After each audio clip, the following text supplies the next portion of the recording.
Welcome back to Journey to the West, folks. Last time, our intrepid group of adventurers had discovered some interesting information about themselves and their colleagues that they've been hanging out with. Revelations abound near the river, and now, but at least they know which way they're going now. They're heading north to the mountains. And it's going to be a cold one. But speaking of cold, you guys wake up, camp next to the river as usual, and it is a cold, about 40-ish degrees as the sun's rising.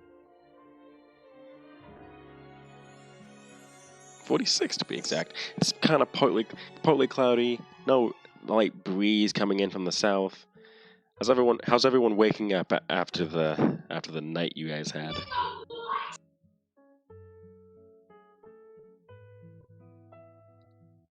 Parched. Wondering where this is all going. Wishing maybe the desert path was a little easier. I mean, it reports there's a river right next door.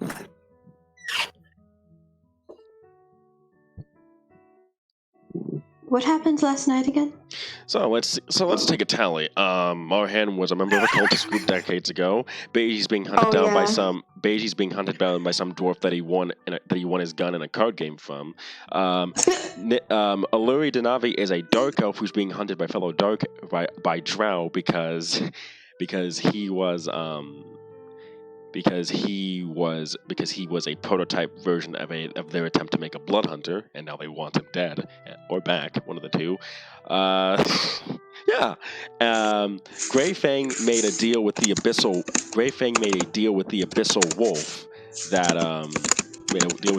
wolf putting a mark on his hand, and he's being hunted by demons as well. So is Marhan.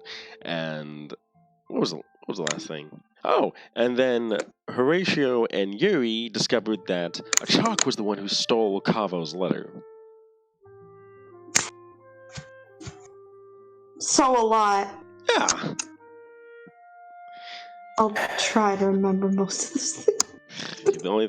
I'll remember it. Yeah. So, just add a character here. Big, massive crap show. Yes. Will currently be scrawled across the top of the screen as this was an MMORPG. Speaking of which, I gotta change the date actually no, I gotta move the date in game down because there's now a black bracket where it should be. And now it is the 30th of Elsa?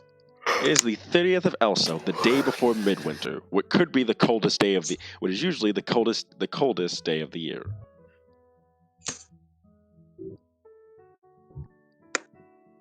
The coldest day of the year? Yep, it's the middle of winter. Okay. Chilly. You coastal girl and boy probably aren't used to that much cold. Yeah, Yuri's like, what the heck is this? Why am I so cold? Just wait till she sees snow for the first time. No. Yeah. So how you guys waking up? I woke up early. Did your morning routine? Yeah, I woke up early. I kind of ate a little bit of something, but I went to go practice, but instead of like water, I tried to do my fire bending stuff because it's so fucking cold. Gotta warm up. Yeah, so you just see Yuri like trying to conjure something out of the air, but it's not working.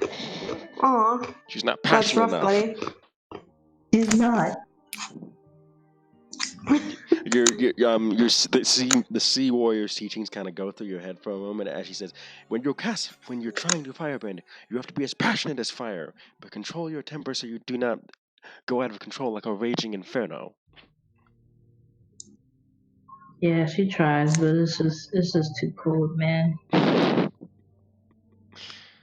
It cold. It's chilly. Beiji and Horatio, how are you guys waking up? How cold was it this 46 morning? degrees. 46 degrees. I'm assuming that's Fahrenheit, by the way. Yes. Okay. If that was Celsius, that'd be boiling. Well, not boiling, but that'd be pretty hot. Yeah, that would be far too hot. Well, since Beiji is a silver dragonborn, if I remember correctly. Mm-hmm. Yes. He's not necessarily freezing per se. He finds us a little bit on the more on the comfortable end, slightly uncomfortable when the wind picks up. So he's just going about like this usual day. He's gonna try to stoke up the coals to see if he can make himself a breakfast.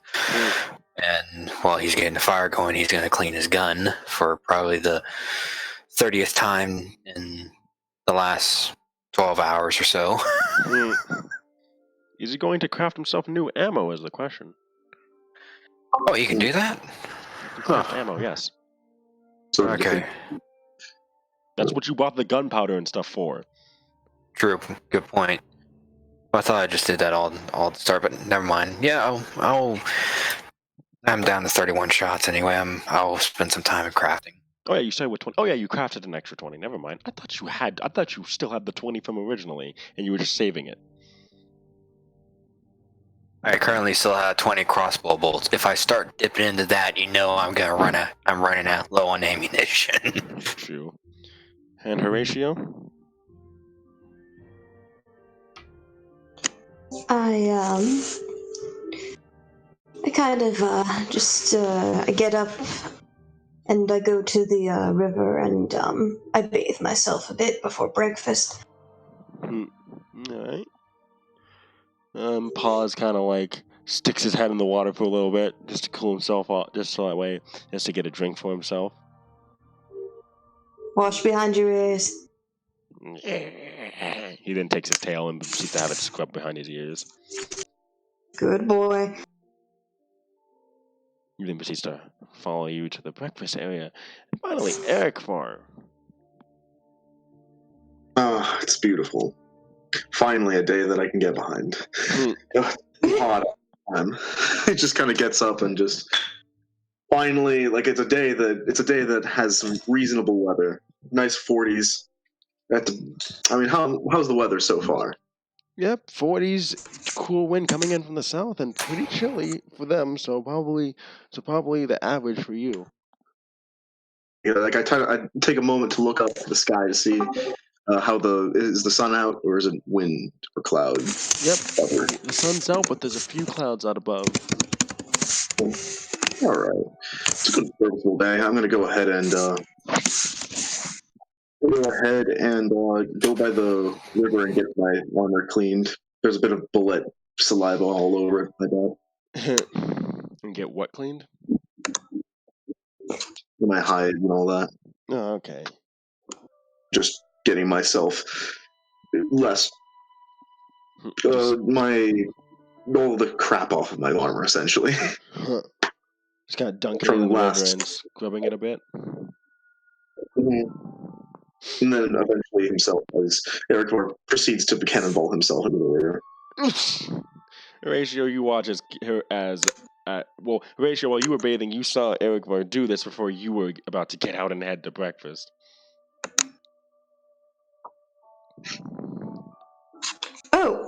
Wait, what happened? Eric cannonballed himself into the river. Do I get splashed on? Yes. Oh!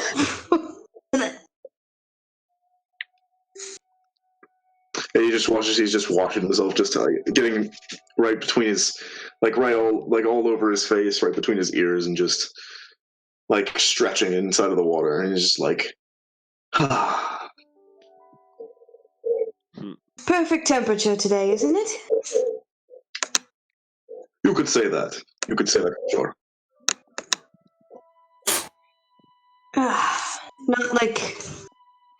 Not very much like the ocean, like I prefer it, but it works. I get some water out of my ear. Horatio, you feel something brush by your leg in the water as you're trying to get water out of your ear. I dip my head in. You see a condo, Anya's older brother, just kind of like swimming underwater, and like he pauses and he's like he's swimming. He's kind of like with his like he's underwater and he's on his back, like kind of like swimming backwards, and then he pauses. He looks over at you and he just waves. I wave back. And then he Seems proceeds. like everybody wants to take a dip today. And then he proceeds to push. And then he proceeds to burst out of the water. Beep. God, I miss this. Been so long since I've had been so long since this has been good water like this. Ugh. Absolutely. Then Wait, are they in the water in the cold? yes. Yeah. Akando's You're just looking at all of y'all like you crazy. Anya Oh kind of my like walks God. up next to you, Yuri, and he's kind of like, yeah, he's kind of like that all the time. You're lucky that he's not flirting with someone right now. Oh god. Yeah, he's one of those. No offense, I'll punch your brother if he even tries it. Like from what I hear, you threw a gust of wind in Daniel's face when he complimented you.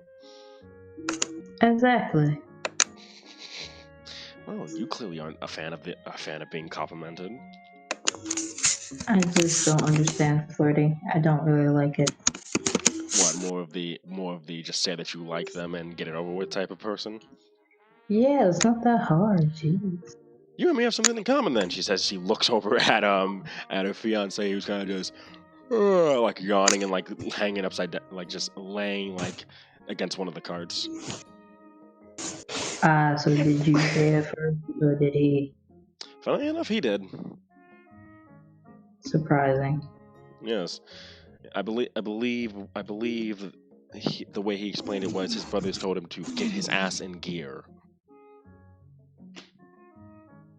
Hey, at least there was some motivation. True. He's better motivated when it comes to things he enjoys. Look at me.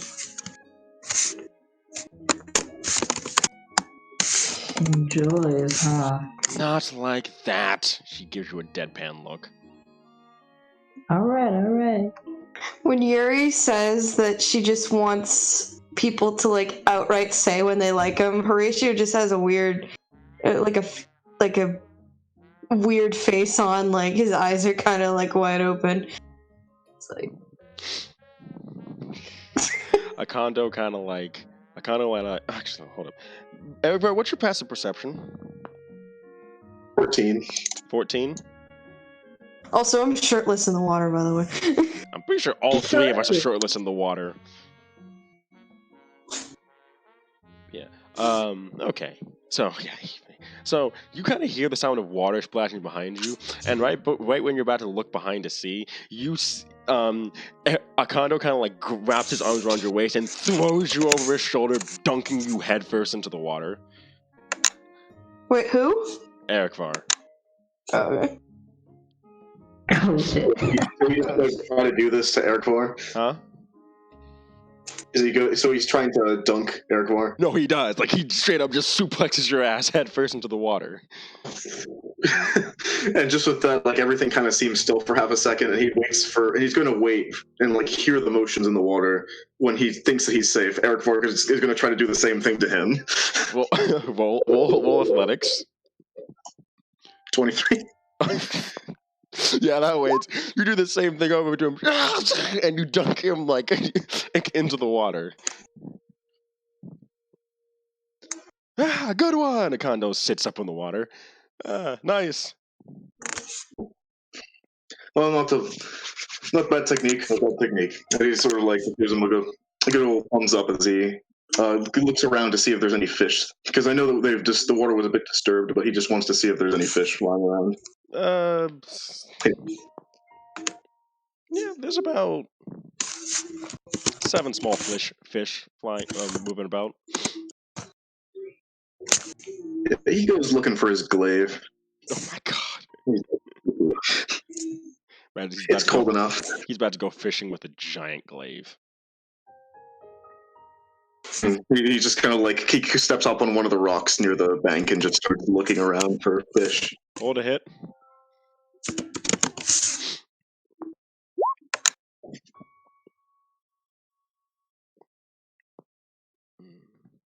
Okay, you roll with an 18. Yeah, you easily just spear like 2 or 3 of them in rapid succession. There we go. And he kind of just puts them in. He wraps them around and just gives them a quick, just to make sure that they are finished off. Got it. And, he goes off and he goes over to see if he can prepare them. So you go over to the campfire that Beiji's at, actually, since that's the closest one that's currently on fire at this point. Yeah. And Beiji, you see Eric Var come over with a glaive of fish. Who comes over? Eric Var has like 3 fish on his glaive. Oh, I'll look at Everar. Oh, let me fish out a stick of cotton. I'll cook those up for you. Thank you. That'll be best. As he kind of just takes, he kind of just sort of slides them off nicely. Right. Beiji will get his dagger out and he'll start filleting them. And he'll try to find like a flat rock or something to cook them on. Oh, I gotcha. Daniel comes over and pulls out a mess kit and he hands you like a pan. Oh! Rick kind of looks at the pan, kind of funny looking. Well, what's wrong with the rock? I'd like to have less dirt in it, thank you. Oh, no, the dirt is the seasoning, that's the flavor. Eric, the pan can also grant some good seasoning also. Daniel just stares at Eric. We need to get you to a city ASAP with good seasoning. Yeah. The Beige will look at Daniel and it's like, well, I'll put it this way: if it wasn't for the fire and if it wasn't for the pan, I likely would have stuffed gunpowder inside these fish and cooked them that way. Yeah, well, yeah, you guys are some weird ones. He says he writes down notes. Turns over to that and he's just sort of like, you what? Oh, No. Beiji takes out one of his like whacked cartridges. Oh yeah, I take the gunpowder from a couple of these, put them inside the filleted guts of a fish, and light it up and see what. And usually it cooks it pretty well. I'm from the north, but you're savage.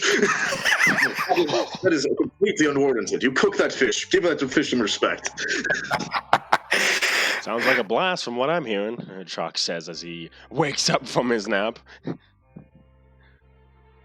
Just like the Eric Clark kind of like, he's like, where did that come from? you see that the brown skinny human just kind of like laying against one of the coats, just waving. Beiji waves back. He's now actually properly cooking the fish. Roll me a wisdom check. Oh jeez. You are proficient with cook's utensils, so. But you are. Eric Var will assist. He's watching over to make sure that this fish is cooked right. Roll with advantage, Perry. Well, charred blackened fish is actually tastes pretty good. So. 19. Yeah, you cook this fish pretty well. Beiji will look at as he's cooking the fish. Usually, I prefer barbecuing, slow roasting, or smoking my meats when I'm able to get the chance to do so. So this is different.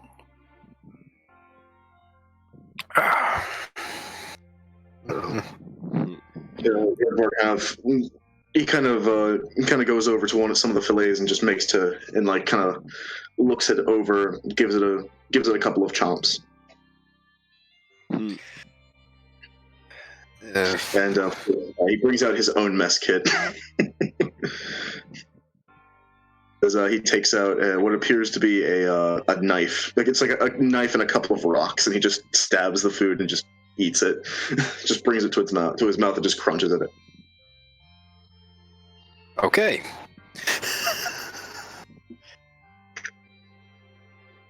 Beiji actually uses a fork when it comes time to eat. Yuri, you witnessed this. He's like, what is that? Is it like a... Beiji will explain to Erikvar what a fork is. Yuri, if you want to have a moment. Yuri, you see all of that happening at this current moment. What's your reaction? Are they eating? I heard a fork. Yeah, they're eating, and Erikvar doesn't know what a fork is, so Beiji's explaining it to him. Well, why even have a fork if you could just stab it with a knife? Well, the fork can help rake up your food when you have like a bunch of crumbs and loose meat and stuff like that. Oh, so it's like a... So it's basically doing what your hands would normally do. Yes, but it's cleaner because you're not using your hands, you're using a utensil. I mean, it can't get any cleaner than what you normally have anyways. I mean, you still touches your hand. Yeah, Yuri, this is the conversation that you're having to deal with at the current moment nearby. What I I missed? just lost some brain cells. Okay. Oh my god. Yuri had to listen to Beiji explain what a fork is to Erikvar. Oh my god! And now Beiji's explaining, you know one of the reasons why you want a fork is so you don't get sick from dirty hands. But if you get sick, you just, you either live or you die, Yes, but it's nice to have an extra measure to prevent it. You are traveling with a strange crowd, Zhou says. He appears next to you out of nowhere, Yuri, with his hands behind his back. Well, it's almost like every single one of you guys just teleports. Like, seriously, is everyone here magical or something? No, that is just I and the Shadow Elf who... Zhou kind of looks around. She seems to be away at the moment. Good. I am magical.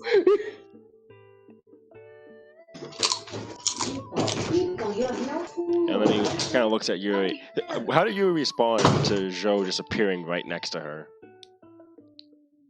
She blinks, but doesn't be like, what the hell? She's just like, oh, okay. You're here. Yes, I am. He says as he looks at the just current display that's going on right now. Interesting. Do you do that all the time? What the popping in and out of your shadow? He says as he motions towards your shadow. It depends on the situation. Don't do that to me. It's only when... Well, be sure not to threaten anything. Be sure not to be held in my regard. Ugh. Let me phrase that out of character. Be sure to not gain my attention in a way that I have to keep an eye on you, and I'll make sure of that. All right. Same to you, pal.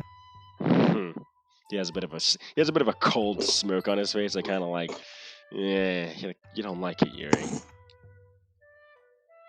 Good. I'm not supposed to like it. Kind of has a shiver up your spine a little bit, but he then looks away. I ain't afraid. I ain't no bitch.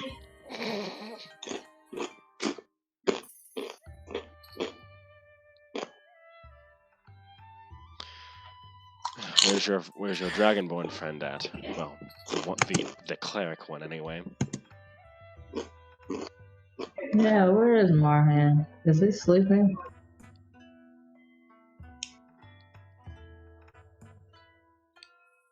Car, you're muted.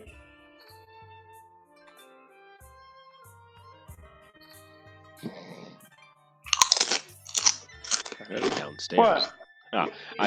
Zhou asked, I wonder where your dragonborn friend is. The cleric one, anyway. That's a good question, Keith. Where are you? They just woke up for the morning. I don't know. Where am I? That's up to you. Oh god, he drowned. Probably in the caravan. Hold on a moment.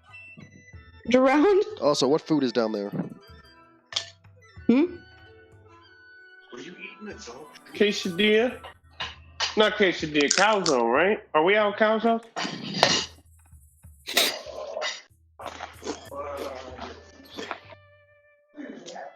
There we go. I'll be up there in like 5 minutes. Is the barbecue chicken still down there? Yeah, probably. 5-minute break? Later. I want to get a bit in before I decide to go eat, finally. Anyway. Jojo kind of like looks around and says, I'm sure he'll pop up. You all have a strange habit of popping in and out, from what I've noticed, he says. He looks at you.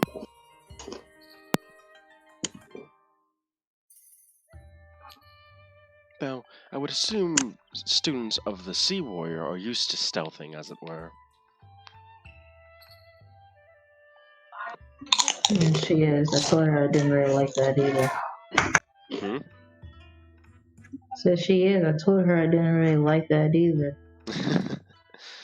But the shadows do have a bit of a amplitude to them. It's good to stay in them sometimes when you don't want to be noticed. Though I feel like you're the type who wants to be noticed. Am I correct in that assumption?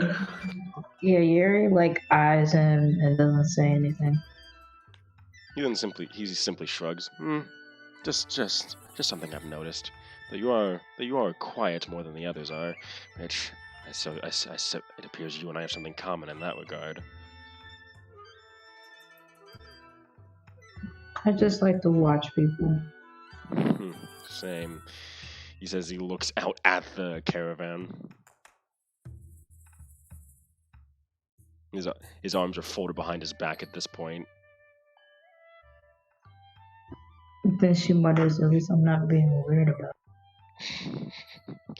He kind of perks his head. He kind of like looks at you at the corner of his eye, and then he gives that smirk before he simply starts walking away. Have a nice breakfast. Mm-hmm. And then you see him wave his hand a bit, and the chalk shadows push him over onto his face. Like, okay, I'm up. Ugh, can't even rest for like 5 minutes. Wait, was he asleep? he fell back asleep right after he told his joke. Wow.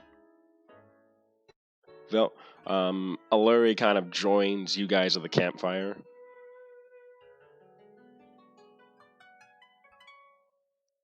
As he kind of like sits down there in his full dark elf regalia. Also, Wasn't that the one who was a light elf before, right? High elf? Yeah, he was disguising himself. High elf, yeah. Ericvar, do you know Elvish at all? What is that, a kind of sword? Okay, he doesn't know him. That's okay. Yeah, a dark elf just sits at your campfire, by the way. I mean, we know who he is. Okay. Ericvar wasn't there, though.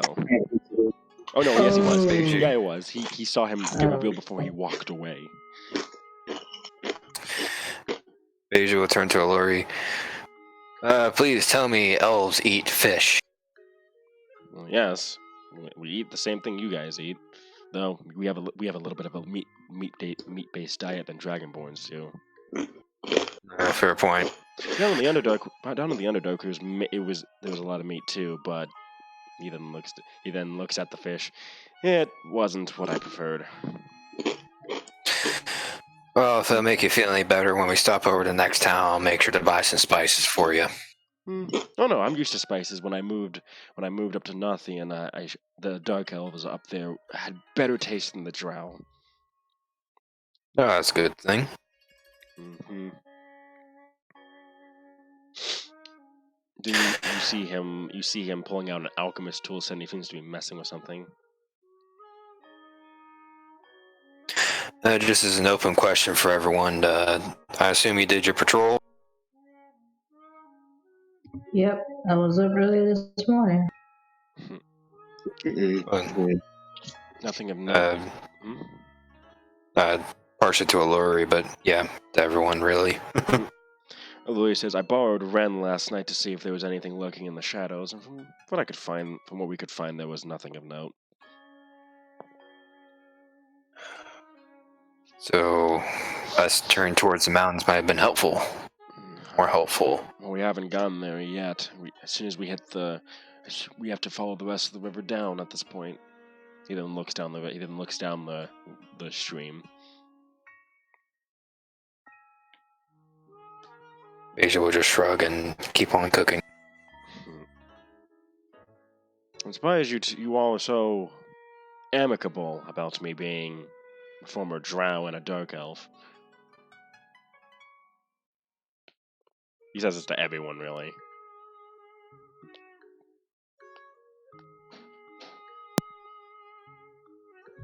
What was that? Something about the drow? Yes. He kind of. Why? Anyway, he looks at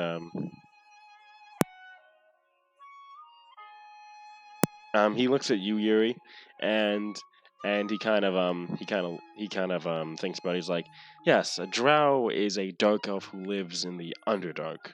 We call them different terms so you know the difference between a dark elf that lives on the surface and a dark elf that lives, and then he pounds the ground, kind of. Makes sense. Yes, the drow are the darker side of us that popped up centuries ago during the Long Night.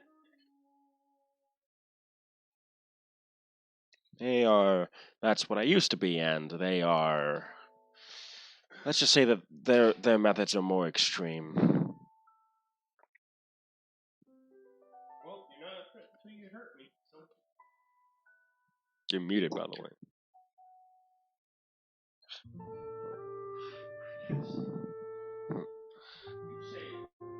Yes, I'm surprised.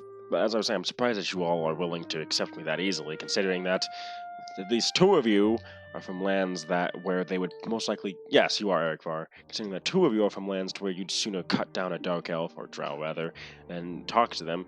The other two, you're part elves, and I assume they've spelled ghastly rumors about what we're really like.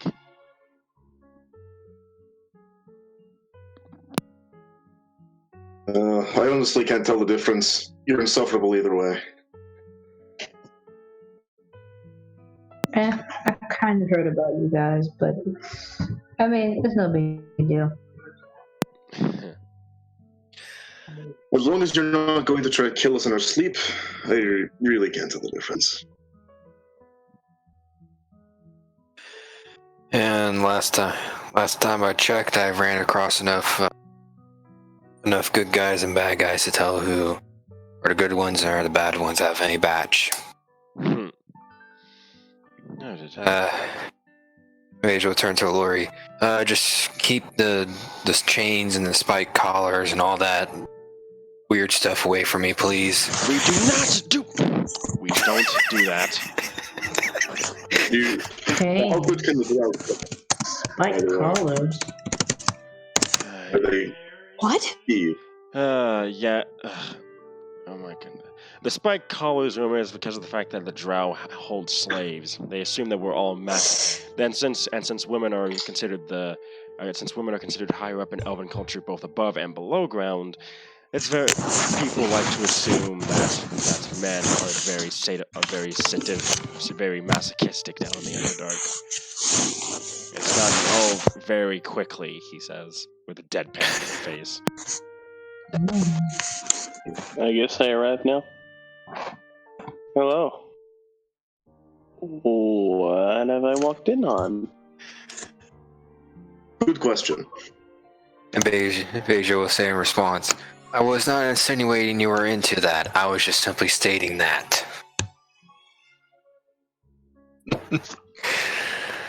He'll turn back to cooking, letting anyone else talk. Oh, I must say. A mess?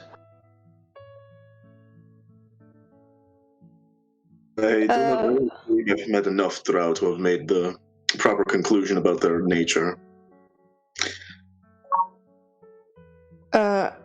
I pat the seat. I pat like the ground next to me, like for Marhan to sit down. Okay, I'll sit down. I didn't know something about drow politics. Drow politics? It's not What? He pokes up. That's not what it was. If you want drow politics, I could tell you about that. Something about male drows being masochists, but that's not true. Really sadomasochistic. Oh, I see. More often than not, I it's don't usually know the- anything. More often than not, it's usually the women that turn out to be sadistic. I mean, makes sense. It's common amongst all elves for some reason. So I you're don't a know. drow? Used to be. There's more raising brows at all of this. Used to be? Why would we even use all of these different? Why would we even use all of these different instruments? Also, when Marhan says used to be, he motions to the brand on the side of his face that was burned into his face. I wouldn't know if he was motioning it. He kind of pauses for a moment and he says, and then he takes your hand and he makes you feel the brand on the side of his face. Ooh. Well, everyone has scars. Yes, this one was given to me by my own people before they started trying to kill me. No, it used to be my people. Well, if it makes I'm you feel sure. better, whole peoples tend to be assholes. Individuals, not so much. That's an understatement that I've never heard as much as before. Greyfang says from his spot near the river. How quaintly poetic. Yes. Being driven from your home is no laughing matter. So, who's the drow elf's name? Alluri. It's Alluri. Was he the one that used to be a high elf? Yep. Huh. So, got any interesting stories to tell? There was an interesting case when I was on my way down south. An Annis hag was trying to control the mountain passage between the north and the south. And then from what I hear, a group of bloodhunters dealt with that. And I mainly stayed out the way because I'm technically not a bloodhunter in the same way as them.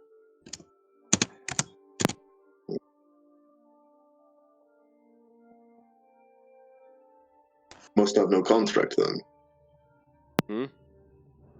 That you do not have a contract?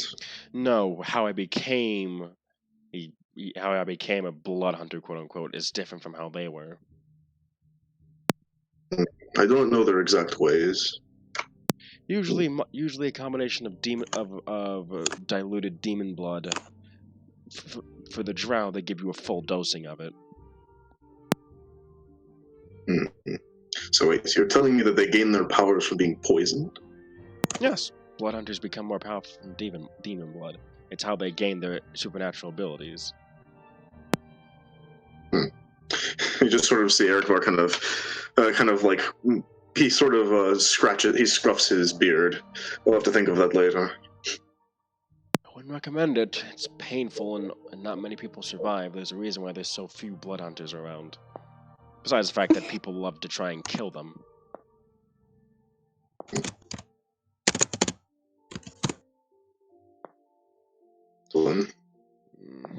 Anyway. But soon enough, 8 a.m. dawns, and when that happens, the caravan starts to set out for the day.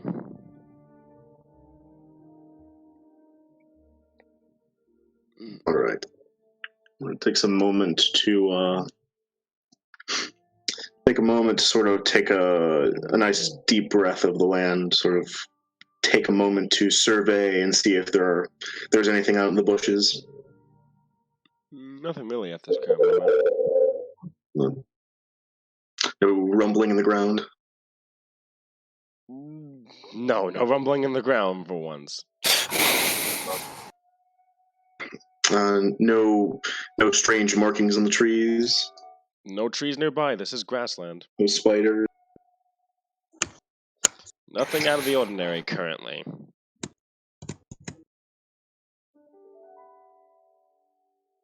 Var is going to go ahead and use his dagger. He's going to carve a symbol on one of the trees. You find one of the few Just trees there. You find one of the trees. You find one of the few trees there are nearby, and you're able to carve a symbol into it. Just a small tree nearby, and just give it the nice symbol of his tribe, and then proceed to move on. So, what's everyone's positions doing? Actually, as we start this caravan trail again, is anyone hoping to enact a plan of some type? Yes, that was part of it. Horatio, you? Yes. Do you guys want to try and enact that plan that you guys came up with? Well, not plan. Enact that idea you guys came up with from what you saw last night? With a chalk? Yeah. You can. I mean, I'll beat him up if he doesn't cooperate. Blow wind in his face. Blow dirt in his face.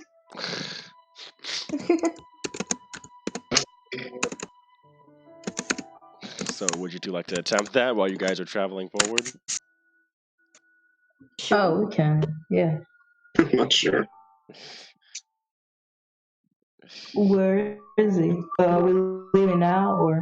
Yeah, you guys are heading out now-ish, but he's kind of like, of course, for once, he's actually by himself. Okay, well, yeah, we can go talk to him. Yuri, looks at Horatio and, motions her head towards the chalk. A nod, and I follow her. The shark seems to be putting his bow on his back, kind of puts his bow on his back, and seems to be strapping a rather strange-looking sword to his side.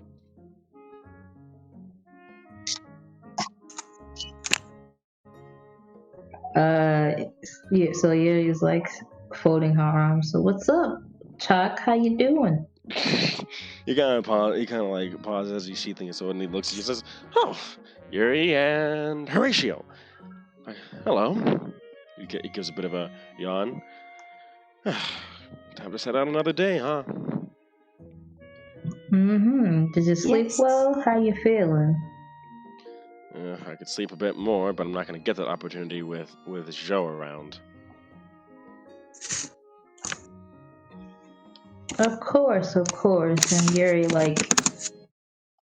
walks around him with arm behind her back. So, get anything interesting today? Or yesterday or last night? He thinks about it, he says, well, I got the interesting revelation about several members of our group. That was something, he says as he stretches. That was peculiar. But nothing physical or paper form, nothing like that. You can kind of continue stretching. Nah, nothing like that. Ugh. I wouldn't even know where I wouldn't know where I get a letter from here. Hello? Oh shit. Okay. He said I don't know where I get a letter from here.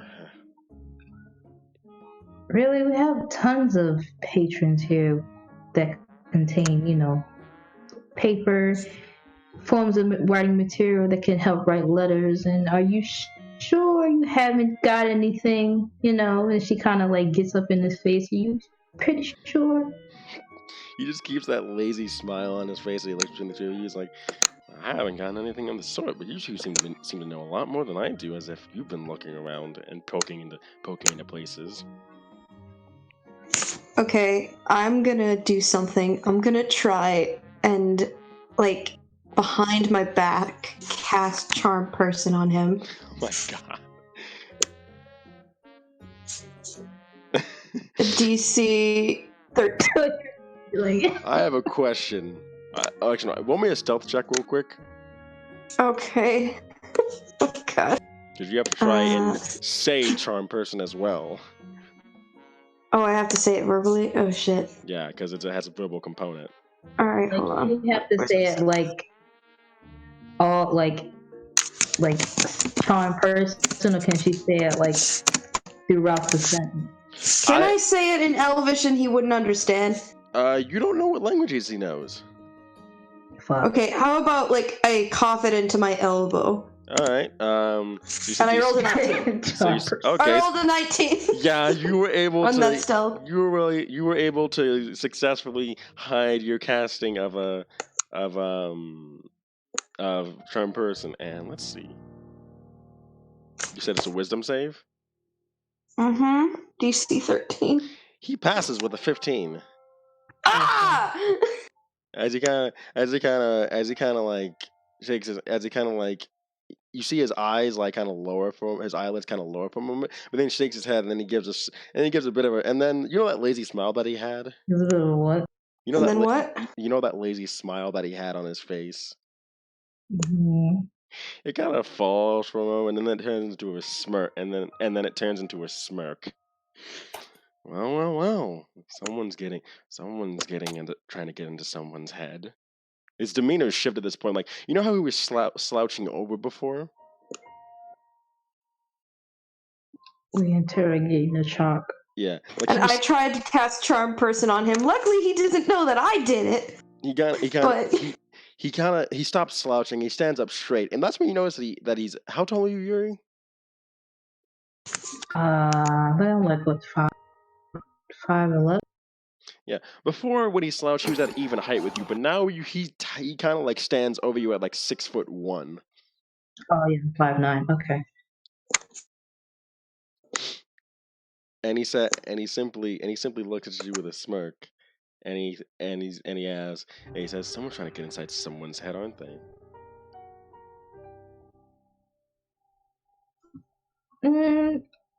Well, I'm just asking questions, kind of pulling a bit of a secrecy here with a certain letter.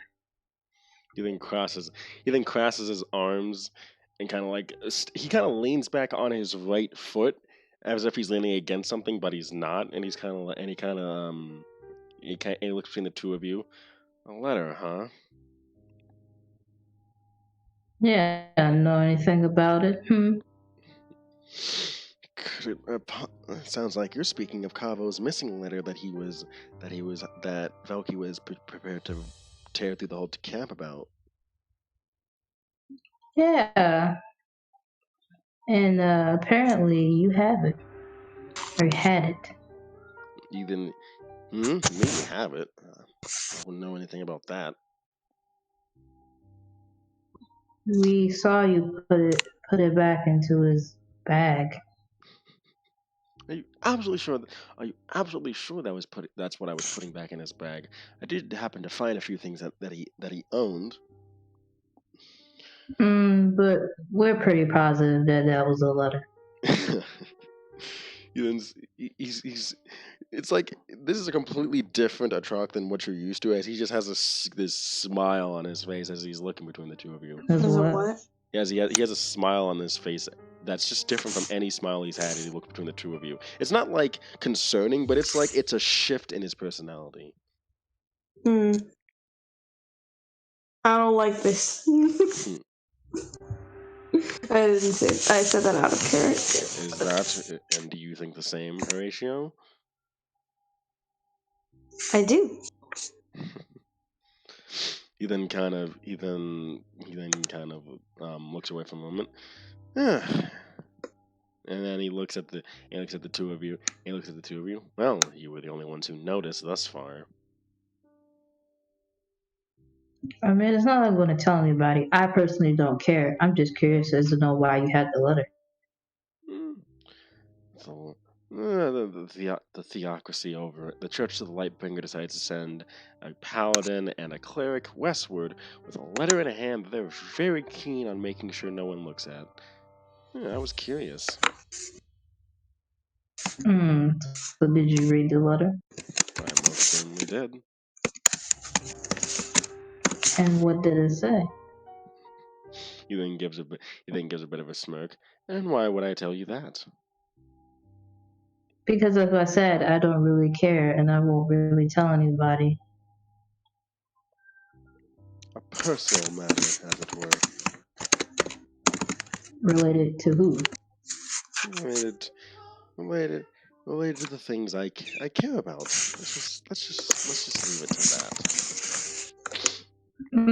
So you mean her over there? Is she like motion on you? While it is indeed someone I care for, it was not related to her, no. Though something bigger than her.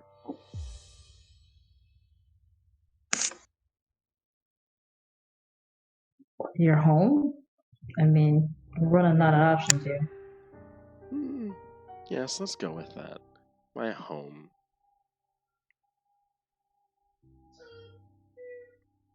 Listen, I don't know what you're about exactly, but we don't need to reveal this to him if you tell us what exactly your reasons were for taking it. My reasons were that it was in the better interest of me and my companions if we knew what was in that letter. I didn't think we'd run into him. Didn't think we'd run into it at this current juncture. But considering the situation, we just had to take the opportunity and see what was in it for ourselves. What exactly are your interests then? My interest is. He then thinks about it for a moment. I guess you could say the future. I came east for that reason.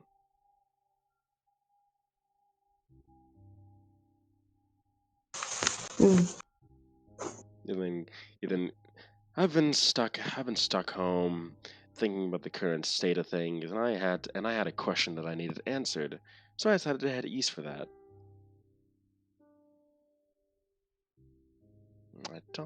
My answer is still to be determined, but it's leaning one way or another.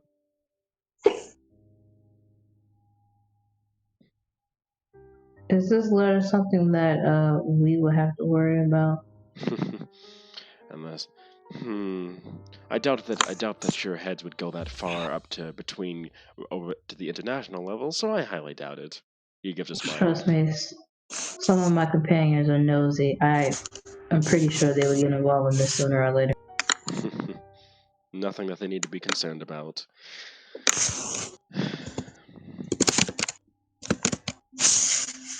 Alright, whatever you say. Yeah.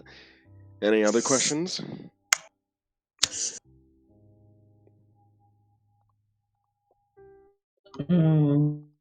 Horatio, did that action? What? Do you have any questions? He asked. Yes, No. For a brief moment, you think you see a look of disappointment on his face. He's like, all right then. And then he immediately switches back. Why is he look disappointed? And then what you mean? I look disappointed. Can I roll insight? Or it just doesn't matter? Sorry. You can roll insight to see if you can figure out why he's disappointed.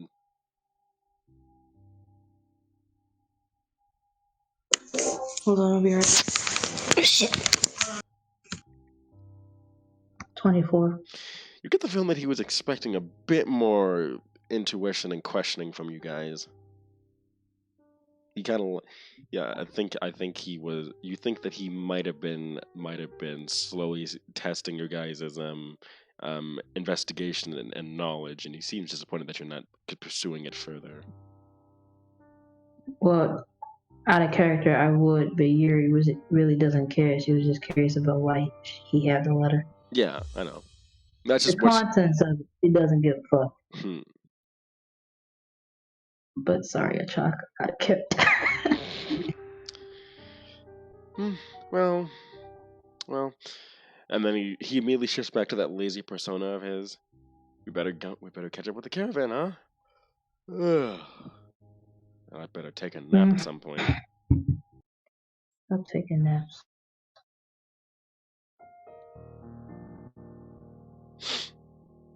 And then he immediately walks off to head to join up with the caravan.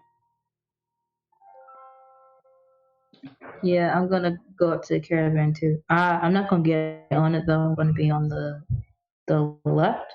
All right. You hear a whisper from the shadows real quick saying that says, "I warned you." To who? Me? Yes. Boy, it's not that serious. But okay. Okay, what I missed?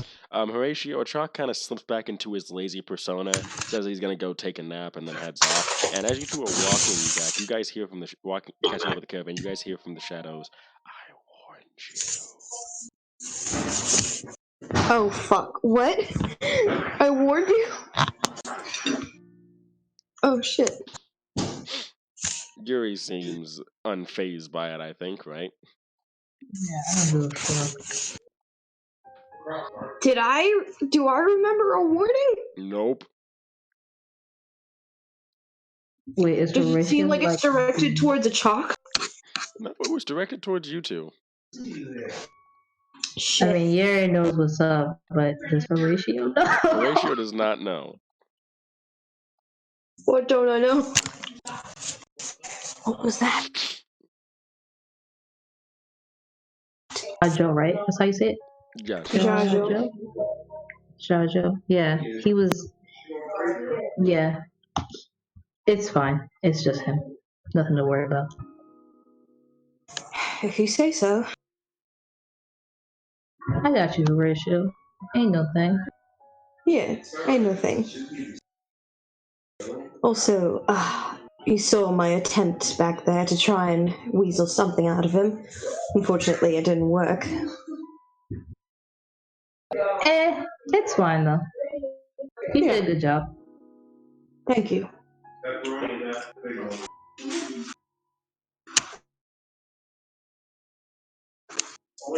Also, last thing.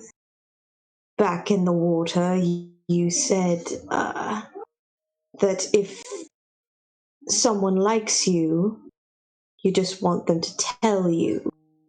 So I'm telling you. I'm sorry, what? I like you. And that's it. Okay. Let's go. Does Horatio just bolt ahead? He walks away. Ooh, what's Yuri's reaction to that? I need to find a picture. You need to find a big what? He needs to find a picture to describe it. Oh my god.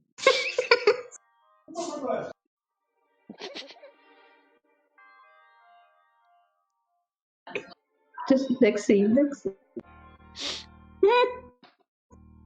Next scene. I have the perfect image. Oh dang! I was gonna pull out this. All right, you pull out that. That sounds about right. Where's the dream? Yuri just pauses. It's just like a wide-eyed. Wait, what? Yuri's just wide-eyed and just goes, "Wait, what?" I got Papa John. Oh my goodness. And Horatio doesn't even let you have a chance to respond. He just walks off. No. He doesn't know how to do the thing without being flirty. So.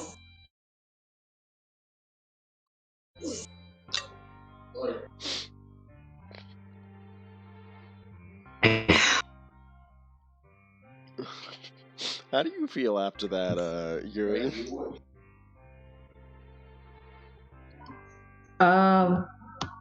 She's like, what? She's like the Winnie the Pooh picture and the mix of the bottom one, but then on the other hand, she doesn't know how to feel. Car. Oh my goodness.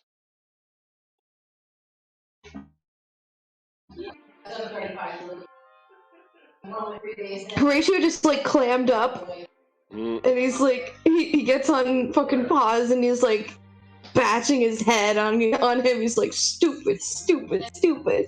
Oh my goodness. And thus the slow burn begins. Mm-hmm. God help these two. Yes.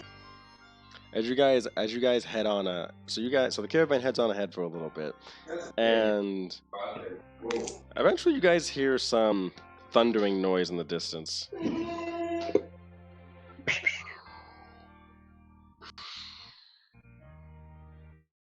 Kind of thundering noise. It sounds like if a spell hit something.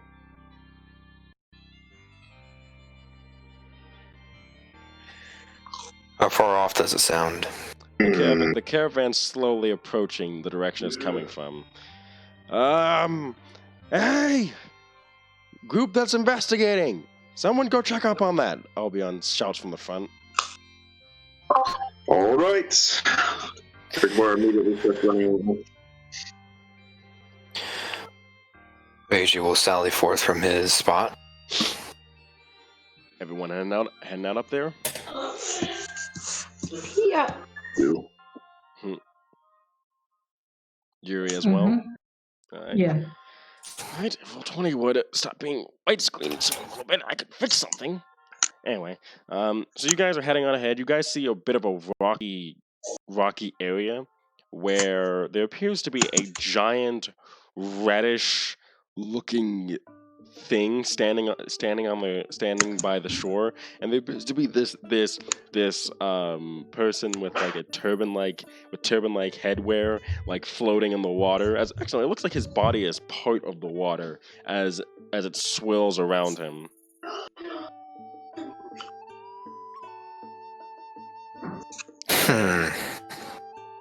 If someone wants to roll nature or arcana to figure out what these things are, you can. Nature. Sorry, could you just or arcana? Yeah. Could you describe him one more time? So there's this blue person with a turban on his head. Appears to be having water swirling around them, kind of like standing in the river. While on the shore there appears to be this large, hulking, reddish man with who's standing on the shoreline. Oh God, no! I have to. What is this?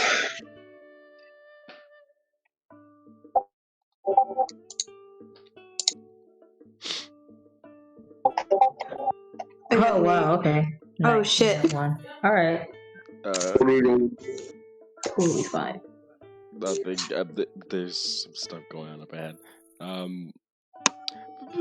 Eric Var, Beiji, would you guys like to try and roll to figure out what these things are? This is the roll. The roll is either nature or arcana. Nature or arcana? Let's see what I have. I have arcana, so let's see what happens.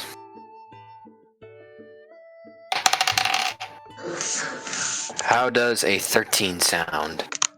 17 on the nature. Okay, so the two of you recognize those beings as a Genie and a Ifrit, a water and fire elemental, respectively. They appear to be having a bit of an argument between them.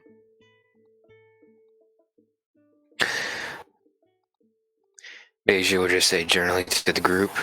So should we let these two slug it out here? Just watch or want to intervene? Come on. Or look between the these are straight up water elementals, right? Yes, one of them. Yeah, the Ifrit is a hulking, reddish humanoid with who just. He wills that he has this giant sword on his back, matching his height, of course, as he's just shouting at the water elemental in front of him. Hello. Could you move your conversation slightly to the left, please? Wow. You couldn't shut up just one. Oh, Eric, well, He kind of, they both some kind of pause and they look at you for a moment, and I say, and the Ifrit, froze up there. Ifrit kind of like pauses and says, "I'll move. I will gladly go on my way as soon as this thing," he points at the Jinn, "stops bothering me. Your kind is not welcome here, fire elemental. Leave my lands at once." And the fire elemental seems to throw his hands up in the air as the Jinn kind of looks between you all. "Wait a minute. I know your faces." Keep cutting out. Oh, how much did I cut out at? A lot. Okay. Just everywhere. The Ifrit kind of like shouts at you guys, like, "I'll move as soon as this Jinn stops bothering me." And the Jinn basically told him to get off his land. And then the Jinn looks at you guys and says, "Wait a minute. I know your faces." Don't think you do? "Ah, yes, I do. Yeah. You were the ones who made that deal with my servants." so wait, what's the Jinn and the other guy fighting about? The Jinn wants the Ifrit to leave his land, but the Jinn just says that he knows your faces because you made a deal with some of his servants. Smiles. Beiji would just smile a little bit as he points to the group, as the Jinn points to the group. Right, that. He narrows his eyes at you all.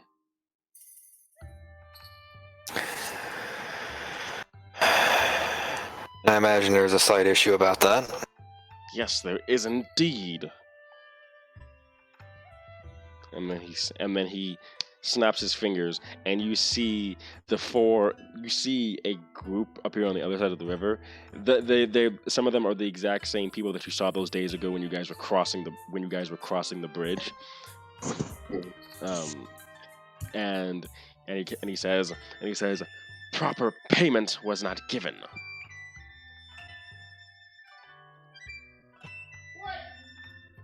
Well, a deal is a deal, correct? Yes. They abided by it. And they did not consult me about it. So this deal, he says as he begins to rise up, is no, and the skies seem to darken for a moment. "Void!" as he shouts at you, and the ground shakes, and the river seems to become turbulent from his voice. No.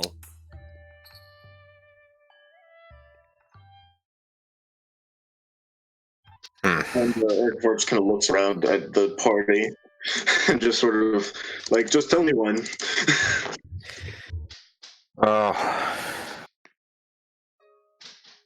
Beiji kind of scratches the side of his head for a moment.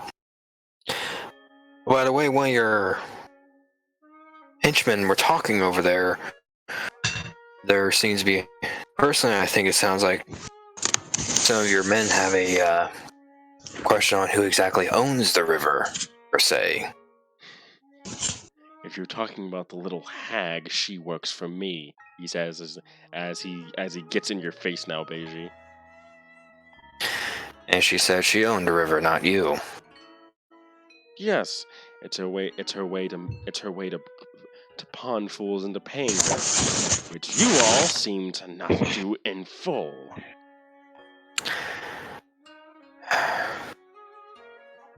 How much do you believe of what she said about us? Or how much did she share, per se? All of it, including spitting a totem in the face of that ugly one over there. He's referring to Eric Var when he says this. And Eric Var immediately says, "You don't look so much better than yourself either. I mean, you look like some pig foreskin fired off on the back end of a fire egg." I wave my hands and no, shh. This one has jokes now, does he?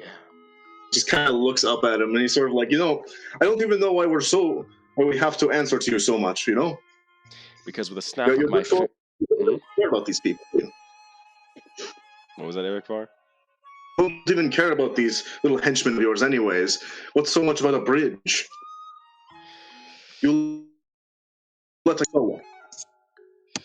He then raises his fingers. He then raises his fingers, like his middle finger and his thumb are just pressed together. The issue on the table is that you did not make proper payment. And you see that, and the river goes coldly calm at this point. And as far as I see it, that deal that you made was the same as robbing from me. And those that rob from me are dealt with most severely. The fire elemental seems to kind of like look at you all and says, "Oh, you've made a right mess of things now, haven't you?"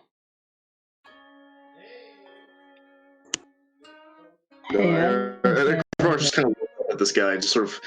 He looks over at the elemental and looks over back at, and just looks over back at the djinn, and he just realizes, you know, and then, what exactly do you need? What exactly did you want? At first, the djinn seems to fix his tunic. I wanted my money back, but now there's something else entirely that I want. And what is that? Your head's on a spike. And then he claps his hands, and it starts raining around you guys. Roll initiative. I was about to say. I love this shit. As he just takes I love this land. It's so much fighting. As he just takes out his spear. Shit, what's my... If you all would please go to roll 20 as well. Mm-hmm.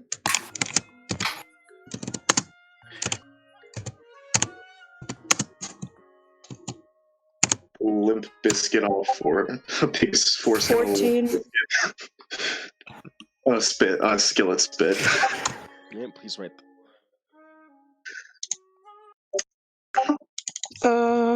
Looking for death. I think I found it.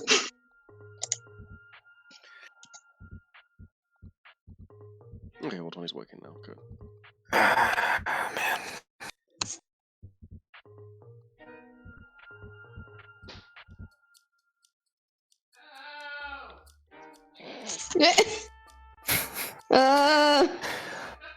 You okay? You okay, Car? Good He job. just what? He snapped his toe.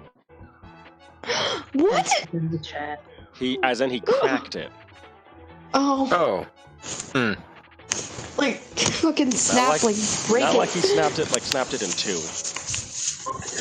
This entire time, Eric Moore is just sort of pointing at his chin.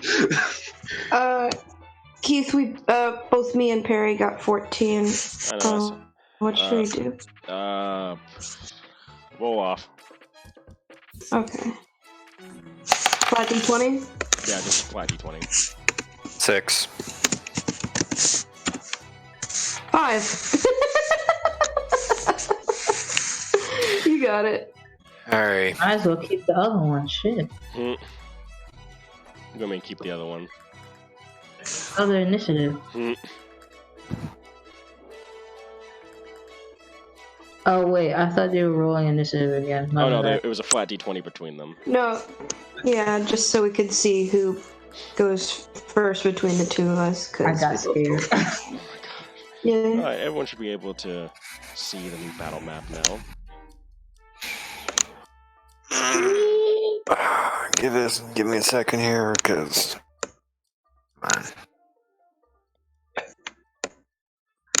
Your connection to the server has been entered. Give it a second. That's probably the 582 thing being weird. Okay. Why is your initiative 1.12, Eric Farr? What? Has the tiebreaker in it.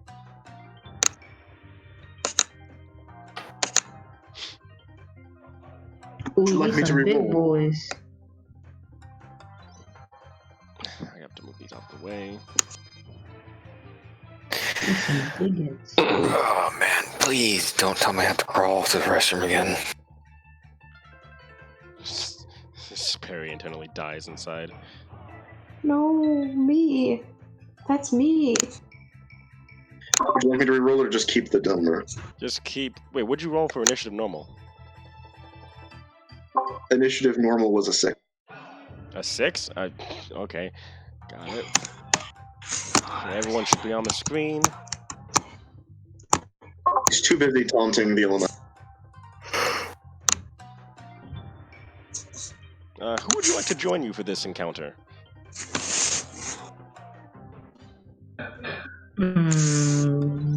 So are we fighting a fire elemental? No. Fire elemental You with told him Jin. ahead to see what the noise was. Really? Anyway, what was that? What are we fighting again? I know we're fighting a fire elemental. No, you're fighting a water elemental. The fire elemental was just standing off to the side. Oh. I never said he wasn't going to join. And that you didn't piss him off. I know who's going to join. It don't matter. I don't give a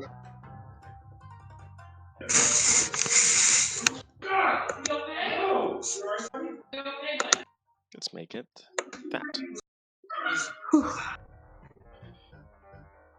Her and... Anyway, you said a water elemental? No, to be clear, it's a Jinn. It's a type of elemental that favors the water. And it's a Genie. So it could... So yeah, you're fighting a Genie. Genie. A Genie? That's cool, though. Yeah. I'm Like, not gonna front. yeah, that's why he snapped his fingers and caused all this stuff to happen. Which is why it's currently raining on top of you guys right now. Magic. Magic and shit. Yeah.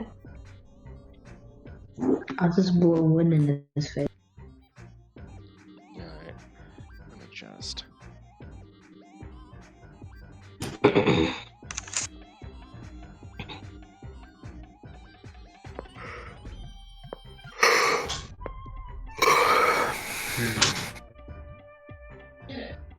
Okay, so...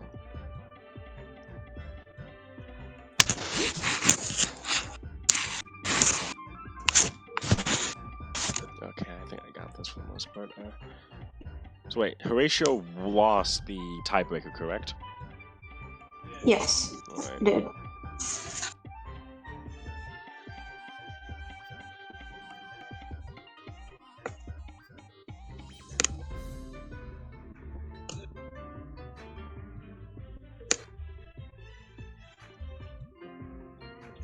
Oh.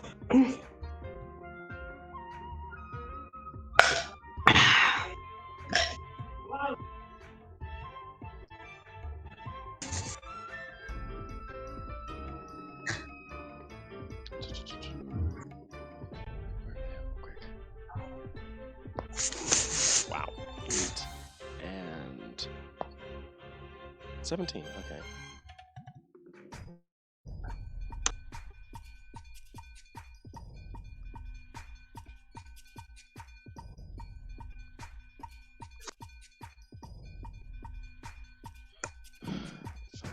Priest and the... That's an 8, so... Priest. I know how this is gonna go. And the Roll20 servers are still interrupting. Yeah.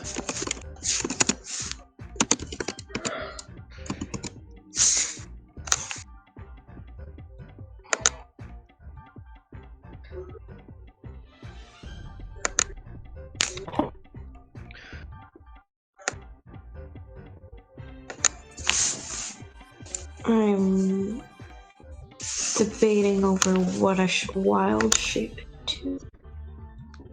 Alright, there's your initiative order. Ooh, that's a lot of people. Sheesh. Gonna need some snacks for this. Me stops the battle part way through to go get some fucking food.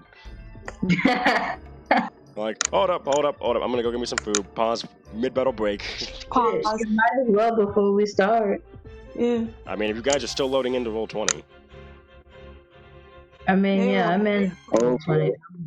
I'm ready, but go ahead and eat. It's gonna be a long ass. Oh yeah. All right.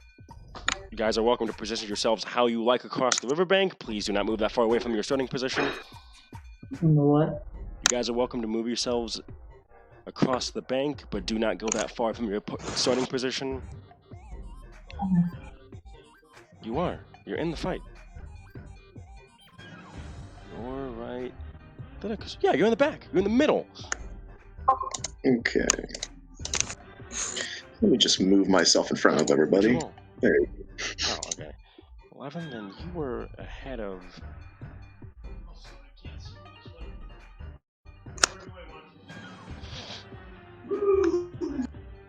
Fuck you too then, Jesus. What? Flip me. No, Carr flipped me off when he said, I can't see roll 20, no do I want to, and then he flipped me off and I'm like, When you okay. said you can't what?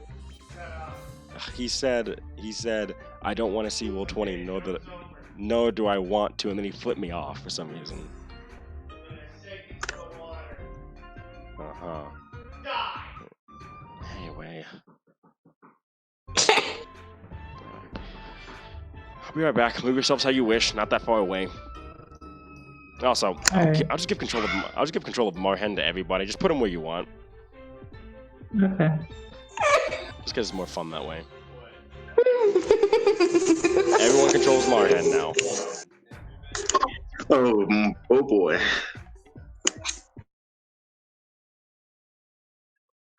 My turn on the blind. Oh my goodness.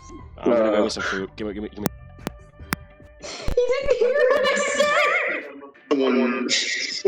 Please stop him. Please. This is a good time.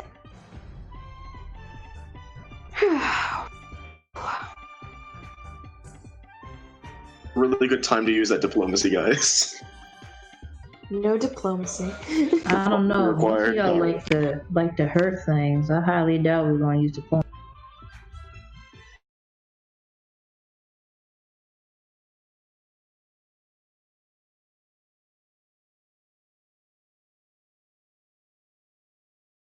Okay. He's like, I was the one who made the deal. Was there when it happened?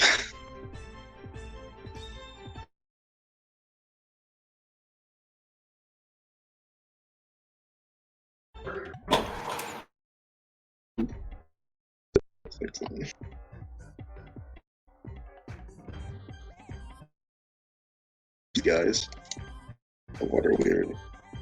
Hey, the Reavers.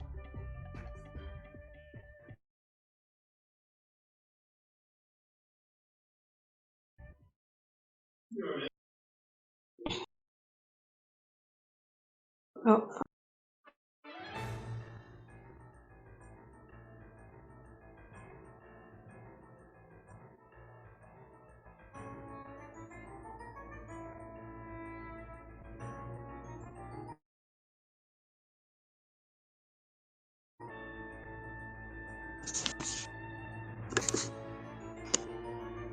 This music.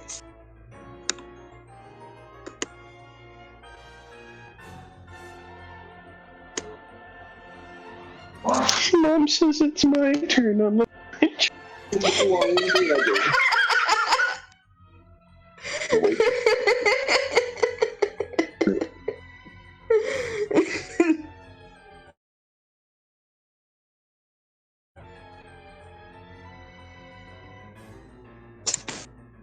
Mom said it's my turn on the blind dragon.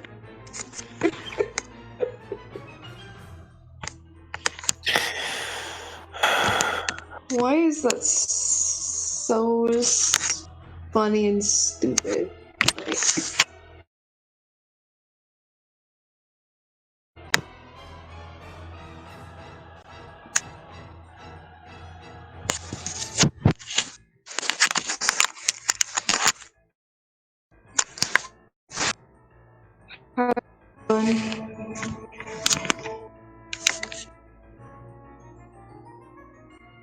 Cookie, Yes.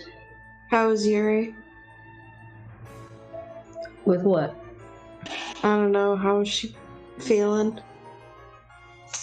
Oh, she's fine. Oh, unless you meant with the whole ratio thing. I mean, sure.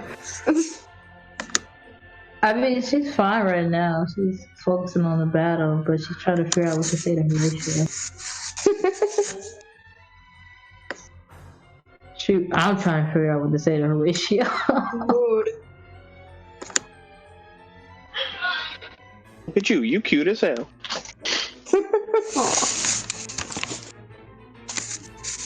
Referring to the puppy, not y'all. All of y'all too, I Fine. guess. You Wait, ain't which cute. puppy were we talking? You know which puppy. Ratchet! Reggie's with me! Ratchet! We're vibing right now. Yes, we're doing some human dog bonding. Human dog bonding. Gosh, more. Oh, no. It's gonna be bad. Oh no. Alright, I'll move right over here. Out. He can't move upon us if we're encircling him. Ooh. You're over here like, did I say stop? Did I tell you you can stop? What? What? You want attention?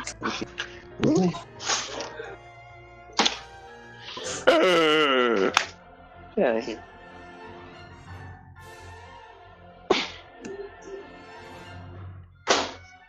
Over here. Shit. I won't move into my perimeter. He'll get clapped. Reggie, come back. Ratchet! Has he gotten better? No, he still pees all over the place. Ew, wait. Roxy asked if Ratchet got better, and I'm like, what? Boom, boom, boom, boom, boom. Oh my goodness.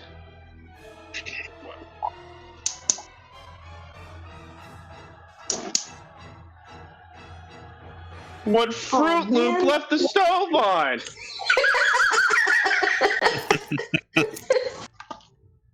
This plate was on fire. I burnt my fucking hand. It's a first, second, or third degree burn. Cookie, it broke my bra. What do you mean, whatever? This thing's hot as fuck. Cookie. Cookie I broke left. the wire in my bra. Oh shit. My bad. It's alright. And that is unfortunate. I Howie. guess I gotta fucking get another form of fucking wire stabs me. She's wearing a wire.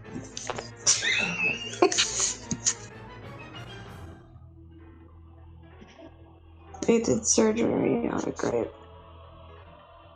You biting my feet?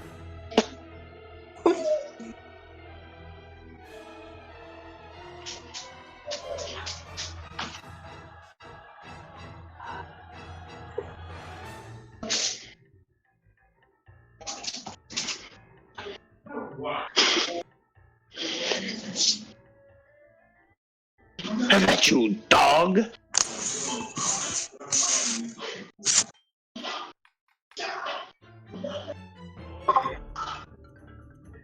How is everybody doing? Unhealthy, thank you. I'm alright. Except my fucking. Probably grab some popcorn before all this goes down. Why did that have to happen?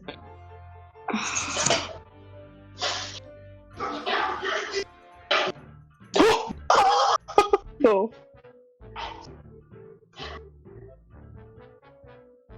I'll just order one, I guess. Okay, how many times does this guy comment on iFunny? Jeez. Holy. Okay. I...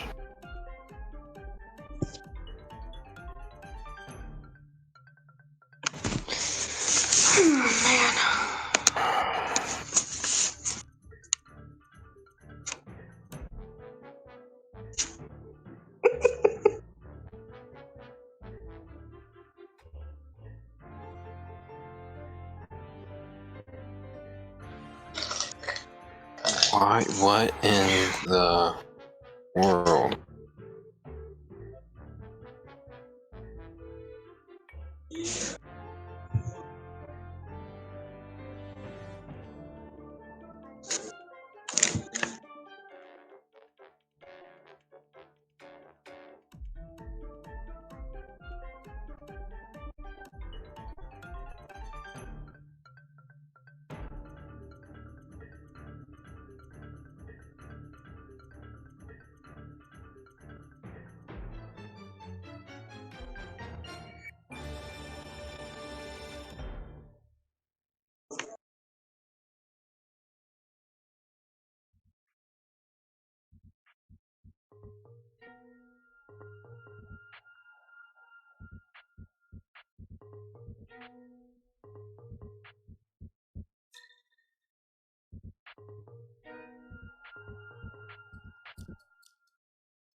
Good job.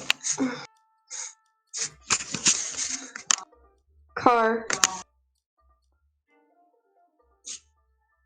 What? Tom Nip. Who? Tom Nip. Tom Nip. Tom Nipple.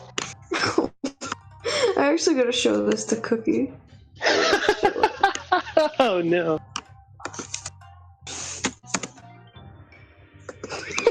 She's gonna be cursed. What have I not sent Cookie curses of? I sent Cookie one of two things. Dope reaction What? images or curse shit.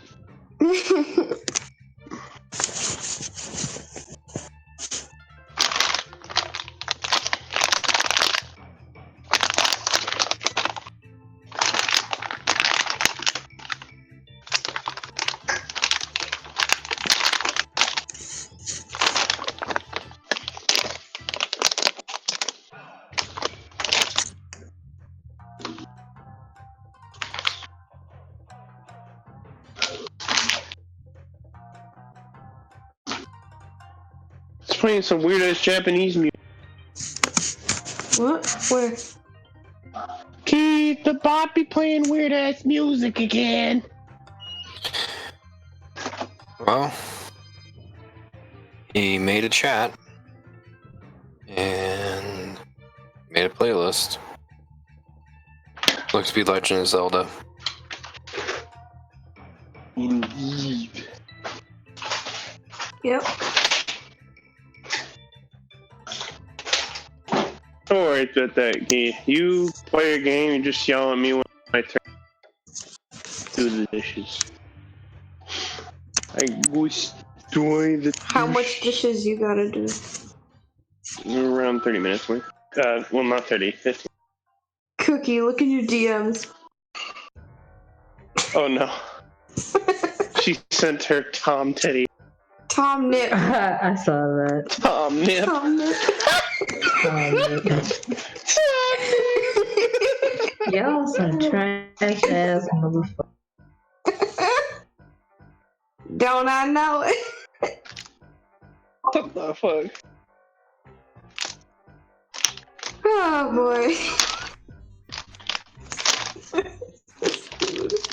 The face he just has in the picture, like before he like starts painting his nip.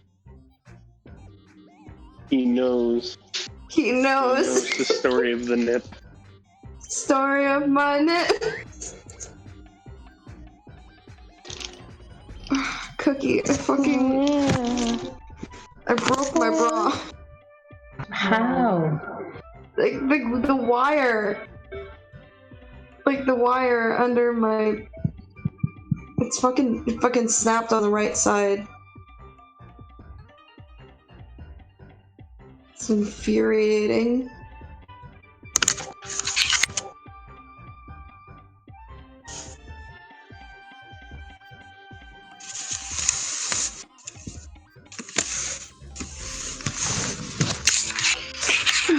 Man, now what am I supposed to do? I would say buy a new one, but not in this economy. How the fuck am I supposed to, like... I still have to wait on my stupid background check for the fucking Rover app because I have no other way to get a job right now. You could apply for unemployment, but everyone is doing that now. Yeah. And plus, I still live with my parents. Oh shit! Hold on, I'll be right back. I gotta leave my parents' room. Okay.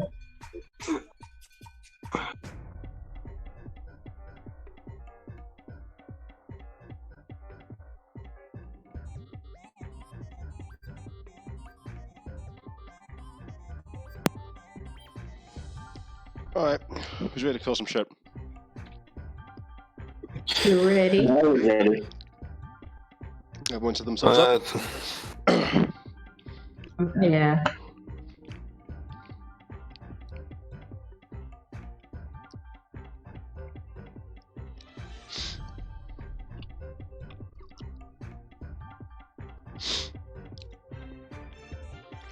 Alright. See that Roxy's missing at least, but other than that. Okay. That's why my rolls aren't as high as they were yesterday. Yeah, we hope so. Because if they are, it was nice knowing you guys. It was nice Hey man, knowing you. it's all good. I want my other character anyways. I got some backups in mind. Got plenty. Always plan for a TPK. But it never happens. I should start playing I for know I this. would. Alright. Or not. Beaver 1 is going to 1, 2, and then 3, 4. He's gonna move onto the rock. I saw that, Marhan. Yeah, I moved him out into the middle of the river. What is wrong with you? I'm terrible. Chaos. Good damage sponge. Alright, yep, okay. He's gonna throw a javelin at...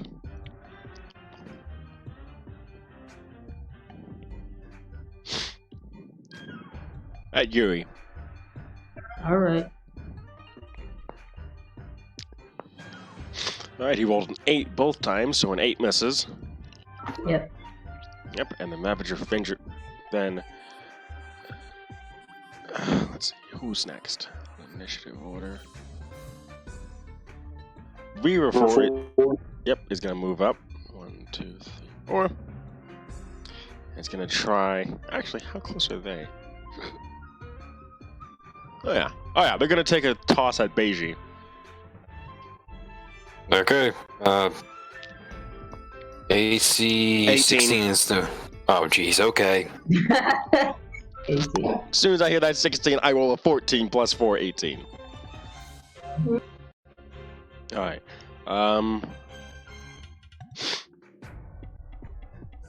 Okay, yeah. You take max damage, so 8 piercing damage.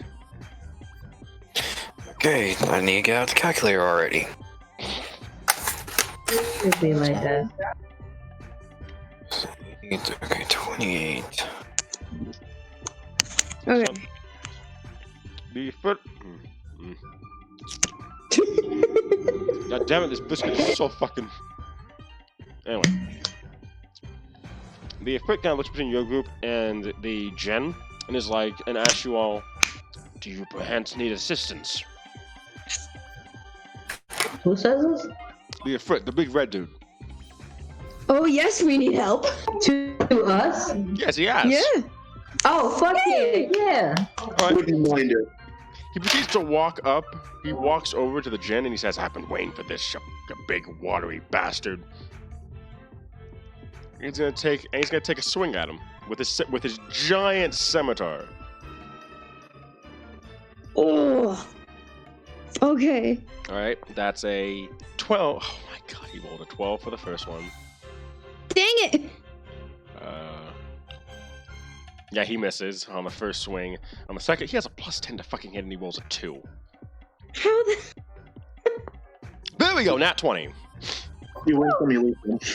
He rolled a nat 20, so that's 2d6 plus. So that's 2d6. Oh, that's 4d6 plus 6 damage. Actually, wait. Is resistant to fire damage. Survey says no, it isn't. Ha! That's hilarious. All right. Wow. 6, 8, 9. 9 plus 6.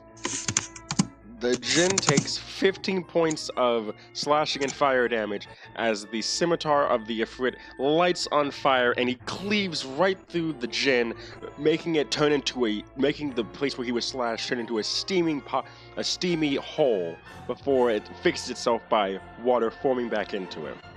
Oh, I see how it is then. I'll be sure that your corpse never makes it back to the volcano, you giant red dildo! Oh! Oh! What? Yuri, it's your turn. Shit! Is it my turn? Yes. Fucking destroyed. He's not a dildo.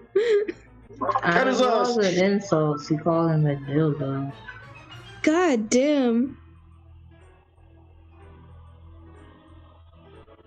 Call me a troll. Don't call me a dildo. Alright, just to be clear, we're fighting the people that's in the red, right? You're fighting. They're. Yeah. Wait, who are we fighting? Let me. Basically, They're red. everyone that's in the river, besides the Ifrit, are on the other side. Okay. Yeah. So the red guy, like the big red guy, is on our side. Mm-hmm. But Everybody else is not. Mm-hmm. Mm-hmm. Okay, cool. Alright, just to be sure. Alright, so.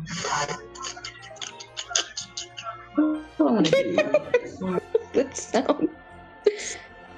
Oh, we got to add their initiative. Yeah, they'll come in next turn.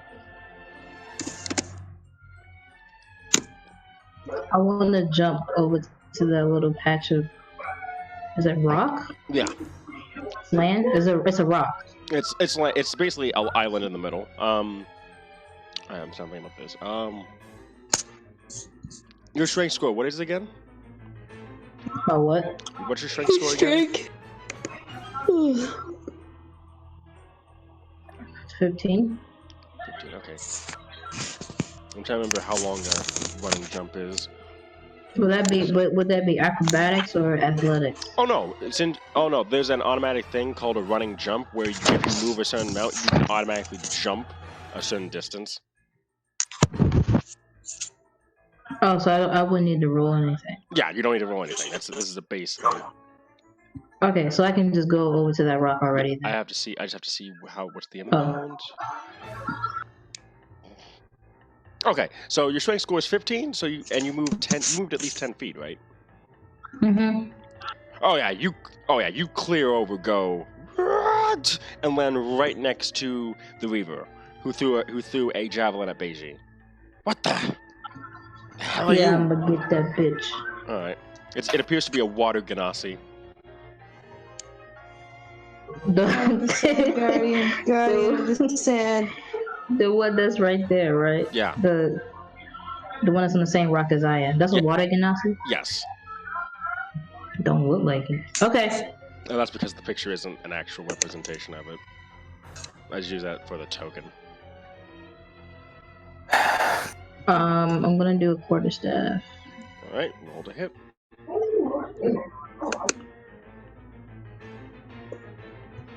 Wait, I'm sorry. Okay.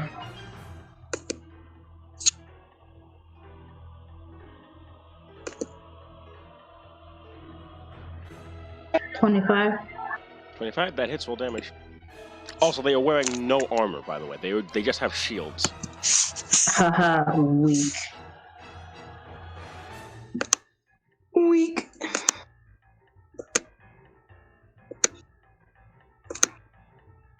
Nine. 9 damage. All right. But as a bonus action, I want to do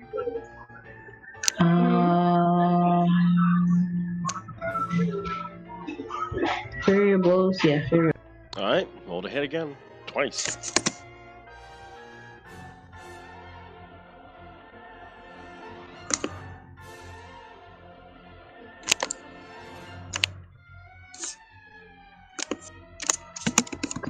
So 20 and 18. 20 and 18. Both of those hit. Okay. Roll damage.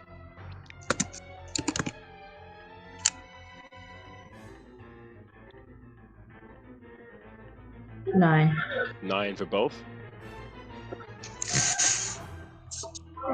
Oh, I did 2d4, so 9.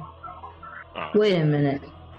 Wait, that's the right way to do it, Plus right? 8, because each hit does a plus 4 damage, so that's 13. Okay, yeah, 13. There you go.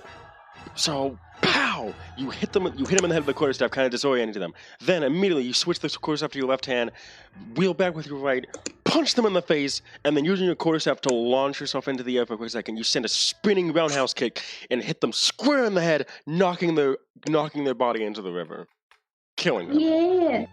As you land back on the rock. Yeah. KO! Yuri wins! Perfect victory! Fatality.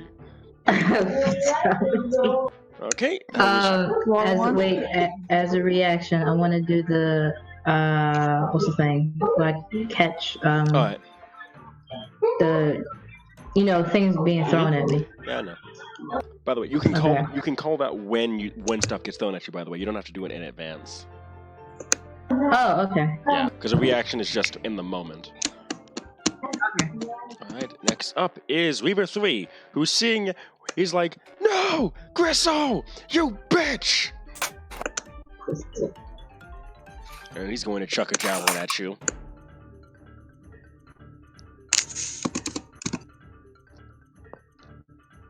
That's a 19 to hit.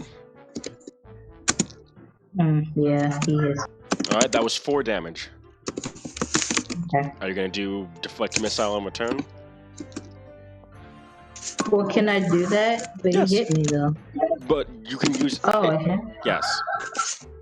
It's deflect missile is when he hits, I believe. Oh, I think it's when he just attacks you in general. So if I throw so if I throw it back, it would be like a key point.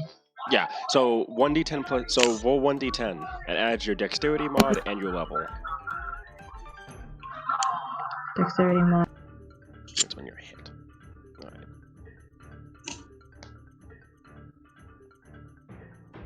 Pretty sure you're gonna beat this.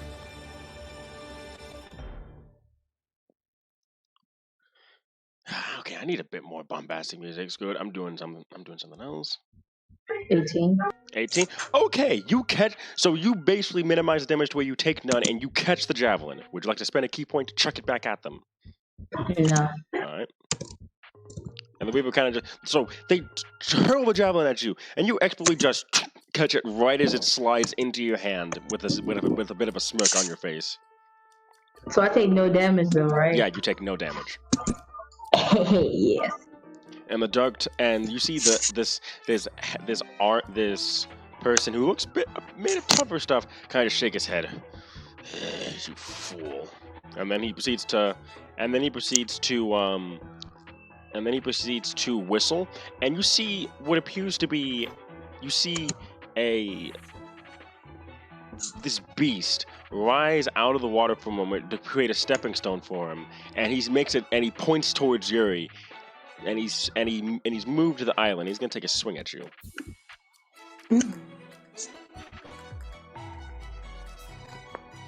That's a nat 20. Damn. All right. So Yuri, you take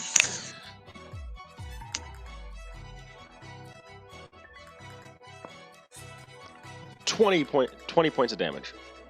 Sorry, what? 20. He rolled a 7 plus 3, 10. Oh man, no, 20. yeah. 20. Mm-hmm. I'm hearing that right. 20. He rolled a 10. He got a 10 times 2, 20. Okay, alright, cool. Just so we on the same page. How far did I reduce your health to? I'm at half health. Oh my god. So as the beast is riding him towards you, he takes out this lance and he sends a thrust at you, and it gets you good in the side. Oh, okay. That hurt. I hope you're prepared to die.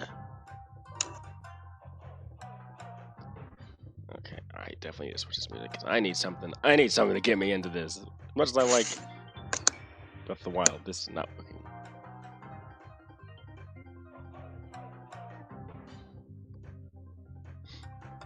Okay.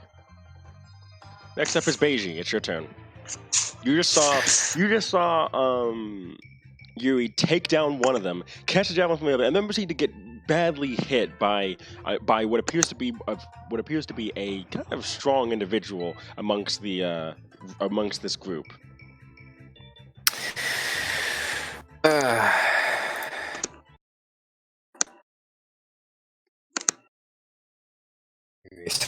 Okay. Beiji will say, well, you look at the stronger individual, and he'll just simply pull out his pistol and just shoot at him. Alright, roll to hit. I tried to come up with a quip of some kind. Has an 18 sound. An 18 does indeed hit. Roll damage. Alright. D10, of course it's a D10.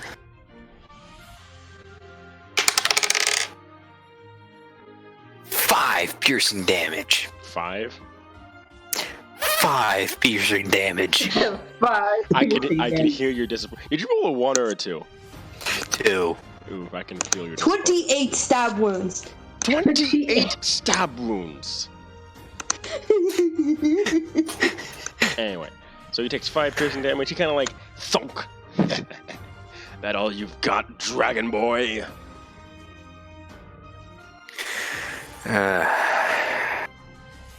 Yeah. Can't even quip. He's just like, yeah, that's all I have. Horatio, it's your turn. No. I am going to wild shape into a giant wolf spider Alright, with a flower crown. let me see if I can pull out a wolf spider real quick. Okay. Yep, there it is. And that's my whole action. So, I think that's all I can do. Give me a second here. Just thank you, Money, for not being stupid about that. There we go. Huh, and here I thought a giant wolf spider was actually giant. Well, it says it's a giant wolf spider. Giant wolf spider. No, I meant size-wise. Oh, okay. It's giant for a wolf spider. Yeah, it's giant for a wolf spider. Not necessarily for everybody else. Alright. Well, actually, you should have control of the wolf spider now. Okay. But yeah, that's my whole action, so... Right. Oh wait, no, it won't let me move it.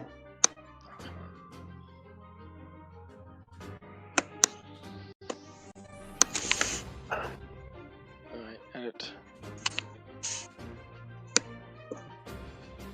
Regular Horatio is still on the map, so... Yeah, I know. I'm trying to. Fix that. 20, what's being so slow? Thank you. Also, dang it, my picture of Horatio is sideways on Roll20. Oof. Okay, let's try this again. Doink. Doink. Ah. Just delete that for now. How about now? So nothing? Nah. We can just say I'm a wolf spider, Alright. and I'm assuming you have the stuff set. You already have the stats for it and everything. yeah. Alright. You are now a giant spider appears about 10 feet away from Horatio. 10 feet away from Marhand and Eric Var. As with a quick clap, that is what Horatio turns into. Yep. Next up is Marhan.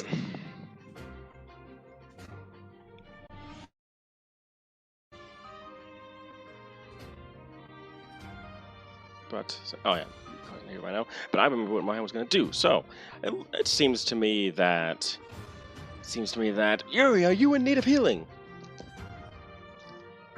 Yes, please. All right. He's going to use Healing Word at the 2nd level.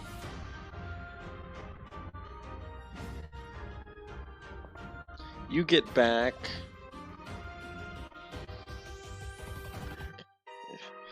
5, 8 plus the level.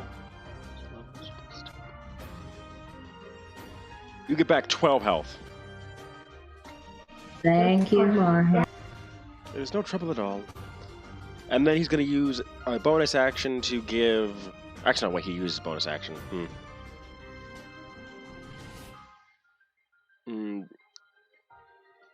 Yeah, he's going to give up his action for now. Next up is... So then you see water swirling from below. So, Eric Farr, you hear the sloshing of water from the river in front of you, and out of it pops that disgusting sea hag from earlier as she jumps out of the water, pop up, and charges at you. You just see him roll his eyes. No comment. Let me get my dice. Alright.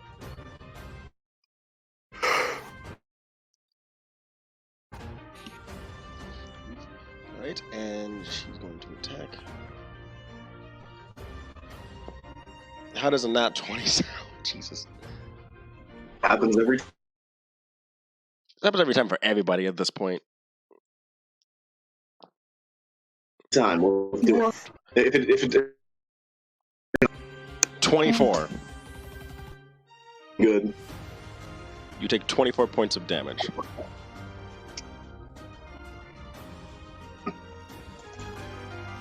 What'd she do to me?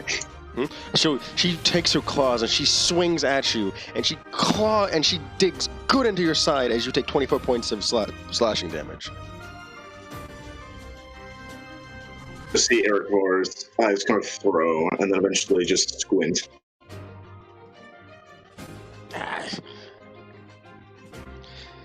And with that, it is now the Djinn's turn as it shakes in rage. How dare you! How dare you touch my magnificent form, you dirty creature! And then he's going to take out his scimitar and he's going to swing at the Ifrit. Ifriti, rather.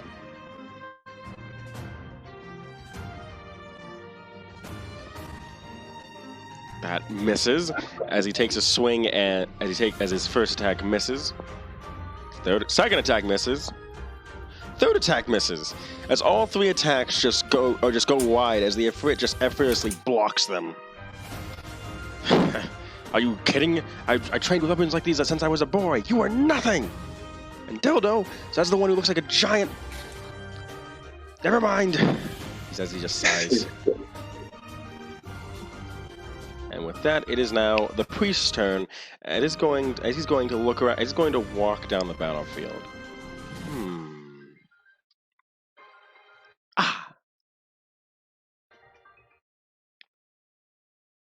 Come on. There we go. I know exactly what to do. And then he's going to cast Magic Missile at the 3rd level on... Actually, no, at the 2nd level on Beiji. What on me? Magic Missile.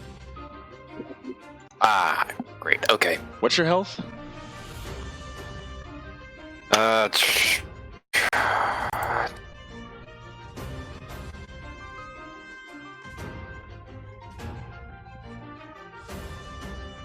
28. 28. All right. This is +4. You take 2, 5, 8, 11, 15 points of force damage as bullets come and pepper you all over your body. And one hits you square on the forehead, rocking your skull. You hear a string of cuss words coming out from Beiji. Where and who threw these? It was a priest on the other side. Oh. Beiji's just gonna point his finger at the priest. You're dead. Basically. Mm-hmm. Eric Var, it's your turn, and I need you to roll me a wisdom save.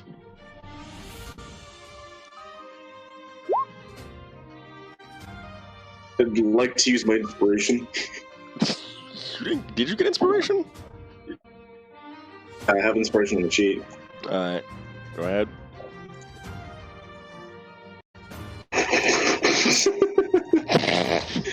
Not a good time. I'm sorry, but you are now frightened for 1 minute on the sea hag. Ugh. That's disgusting. You now have disadvantage on any attack rolls while this thing is with it. You now have actually, you know how Find works, I think. As you see this thing, and you're like, ugh. Oh. What of that? So yeah, just gonna disengage, just get away from all that nonsense. Mm-hmm. Just like push her in the face and then just move. And then he's gonna use, and then he's going to use the beautiful, the ever eternal action surge. All right. To get across the river. Wait, didn't you? Wait, does it give movement to you? Yeah, it's an entire attack. Like it's an entire attack action. Like it's an action. All right. All right. Welcome. Eric Var seems to like dash away from the sea hag and seems to swim all the way over next to you, just dripping in water in his hide armor. Oh, hey, what's up? Yeah, his hide armor is just dripping with water as he just dashed through it. Damn. And just going to open up with a few attacks here and there. One for the wave, and one for the handle. Both hit, roll damage. 18. And let me re-roll that 4 right there with my great weapon fighting. I'm just gonna 1. It's all good.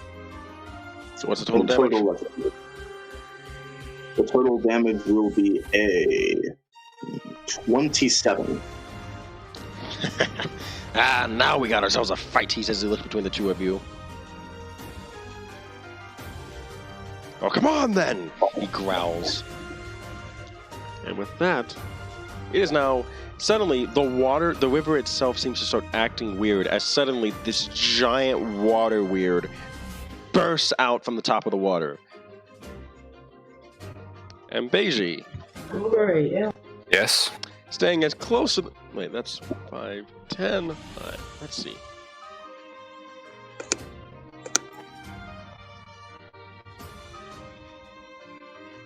Yes, indeed. It is going to try and hit you with one of its water tentacles.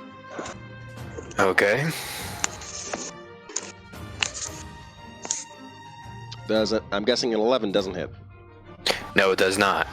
He throws it at you, and you're able to duck under it as this weird water seems to drip on top of you, and then its tentacle comes back to it.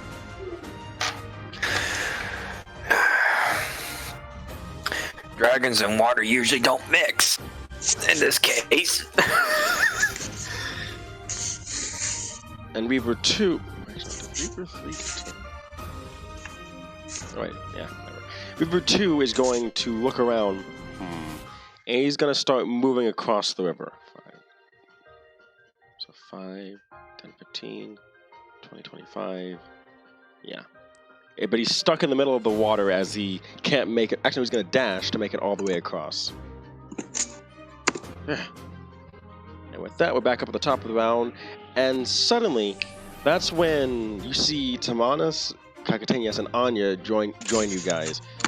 Oh, look, you guys look like you need some help. Anya says as she gets behind you guys, as the group gets behind you guys. Yes, I appreciate it. Right.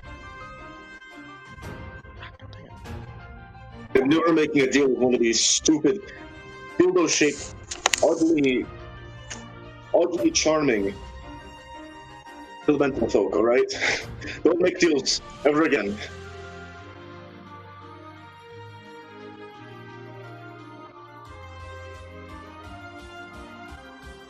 All right.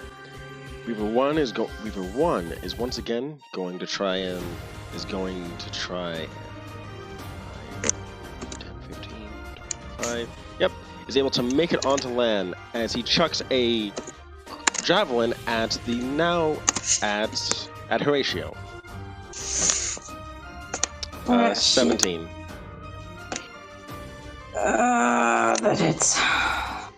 4 piercing damage. Oh, shit.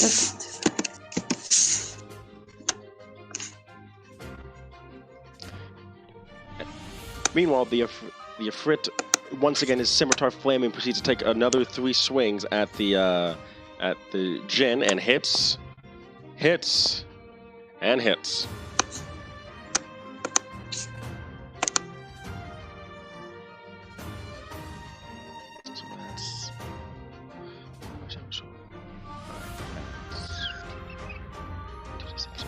So that's 66 plus 18. Oh, wait, I'm sorry. That's 12d6 plus 18. Stop whistling!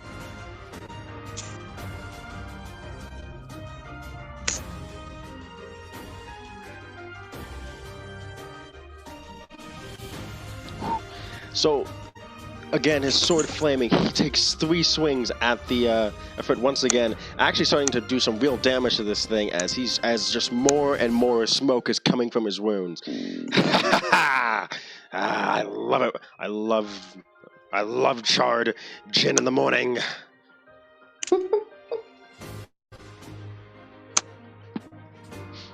Right. And with that, it is now Yuri's turn.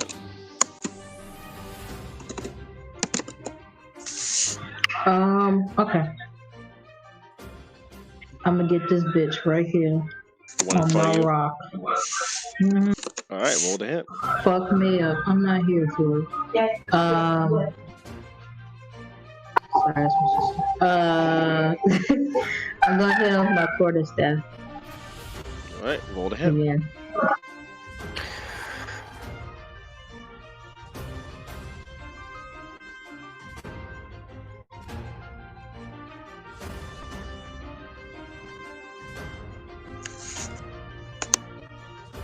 Oh, what the fuck? A 10. Unfortunately, a 10 does miss, as he simply just deflects it with his lance, with a bit of a smoke on his face. Alright, you can laugh it up now, big guy, but I'm gonna clap your ass. Stop. Fairy of blows. Anything else? Fairy of blows. Can I do fairy of blows? I did it actually. Oh wait. No, unless does that apply when I actually hit? Fairy of blows. Fairy of blows. I think it's just if you do the attack action. But I didn't attack though, so it doesn't count. No, you did attack. You just didn't hit. Oh, okay, yeah, I'm gonna do that. Shit. Okay.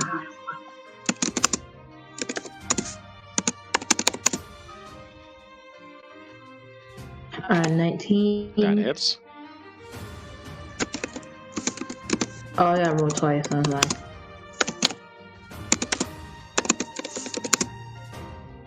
a 9. Second one does not hit, unfortunately. I hate this bot. Roll damage. Alright.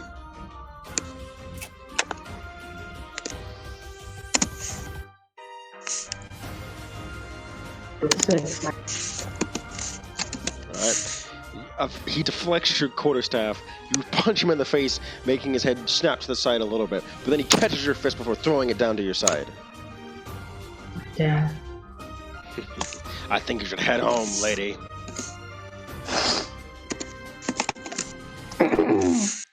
No. No. You don't talk to her like that. And Anya is gonna come running up next to Beiji. Is gonna take out her crossbow and is gonna aim it at the water weird.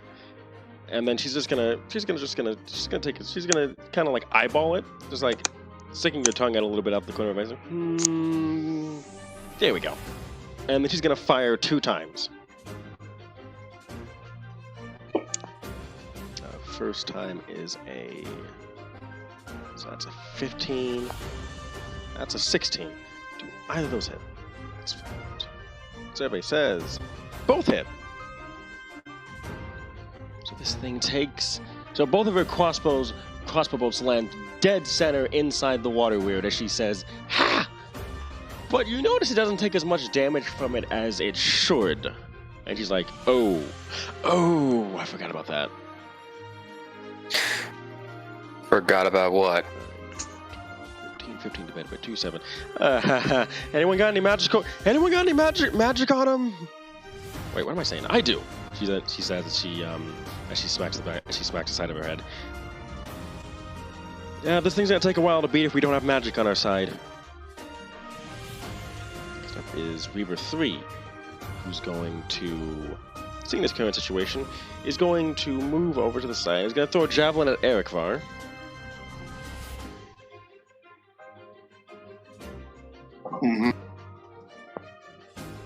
Does a 16 hit? Just barely. Alright, you take... That's cocked.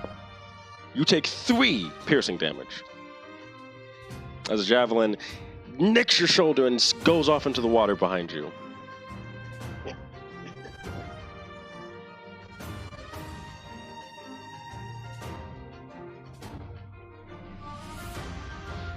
Alright. And then after that, it is now... Now the knight's turn is he's going to look at Erikvar and say, "You first." He's going to take a swing at you. He's going to take a swing at you with his lance. That's good. He misses, unfortunately, as you're able to, as taking your glaive, you simply just sweep the lance out the way with your sweep the lance out the way, avoiding any harm.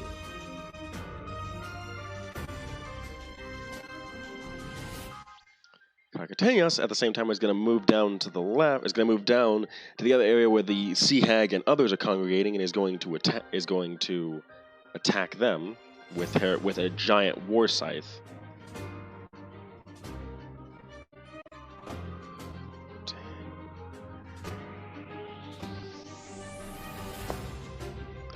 Doesn't hit, I believe. Yep, that one doesn't hit. That one does, though, as her first swing misses, but then she quickly brings the war axe swinging right back around and cleaves a side of the sea hag.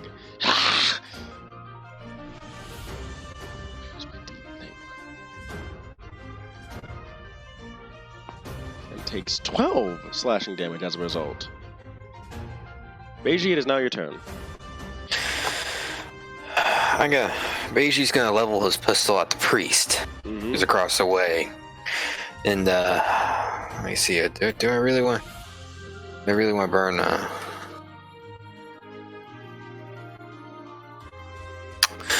I will burn 1 grip point using violet shot. Yeah. So I'll roll an additional damage die if I hit. That was a 22 sound. 22 hits. Roll damage. Alright. Okay, 6 points. 16 total. 16 total? Alright. The bullet seems to goes through his arm, and he looks up at you and he says, "Clever Dragonborn."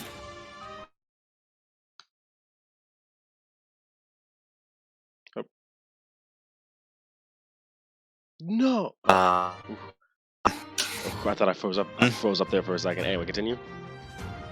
Beiji will stick his tongue at him. 15-year-old Dragonborn, folks. Horatio, it's your turn.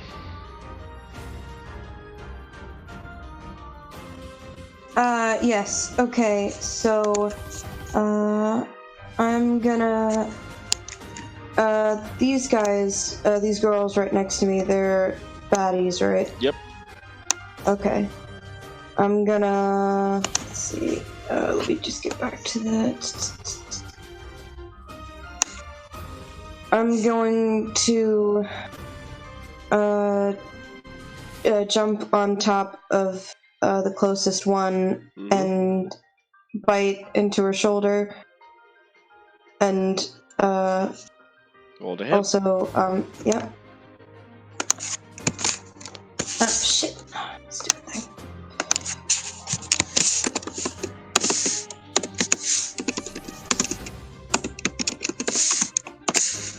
That's plus 10. Damn it. 10. That does not hit, unfortunately, as your bite goes wide. Damn it.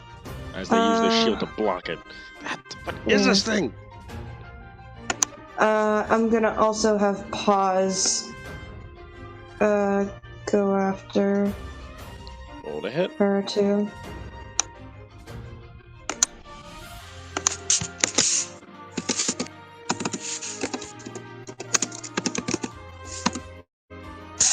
Five, so that didn't hit either.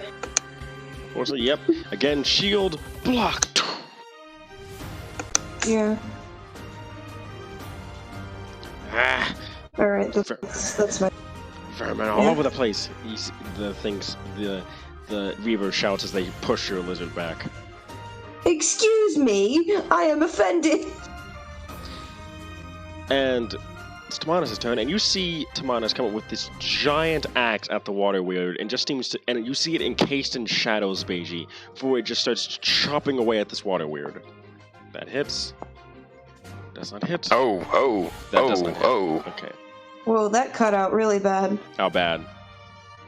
Like, you said, like, it just starts coming at you with, that hits. Oh. Basically, Tamanus goes at the water wheel and takes a swing at it with his great axe. Okay.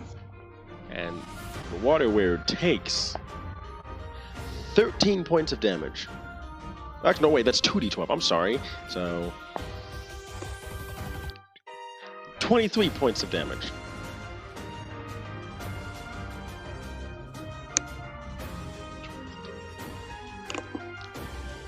But you see it take a... But you see it just throw off the injuries like it's nothing.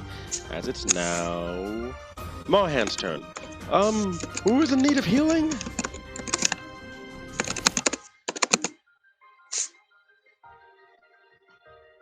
I only lost 2 HP, I'm fine. I sort of see Eric Four kind of whistle around, like whip around his glaive in a signal because he's walking an attack.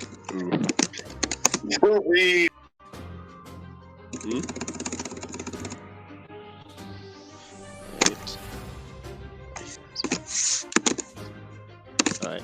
He's going to cast Healing Word at the second level again.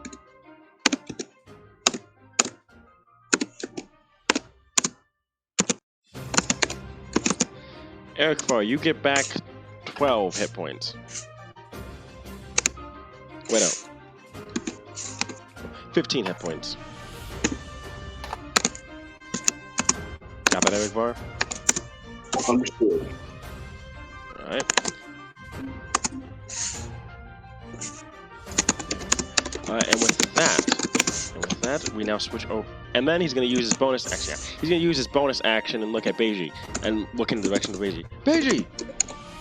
Yes. Go again!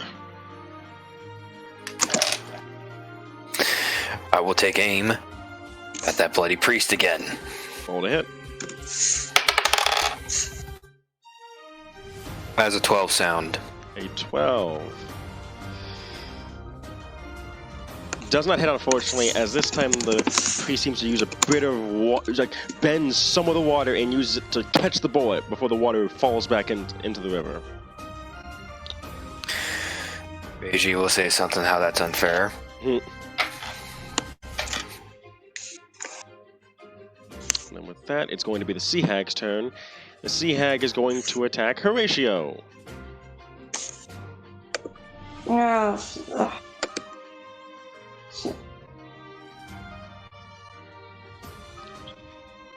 Oh wait, what am I doing? I forgot that I have the HP of the beast. It's not actually. All right, hold on. Oh, actually, roll me a wisdom save. Actually, no, you're not fine. Never mind. Okay. Oh, that's a 24 to hit, so that hits regardless. 10. You take 13 slashing damage. Okay, I'm back to my human form. Already. No longer a spider, but a weak elf. Excuse me. And with that, it's now the Djinn's turn. Ah, god damn it all! Just die already! That hits. That's a 28. That misses. That hits with a nat 20.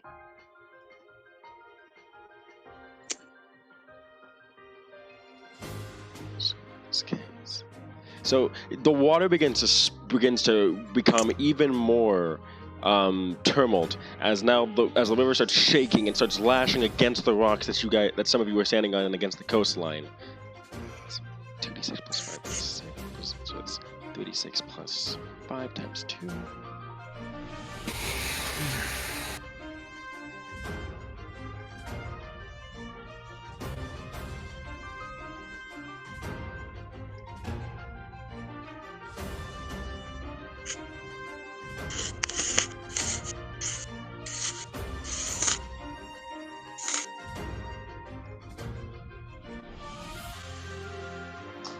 Oof, yeah.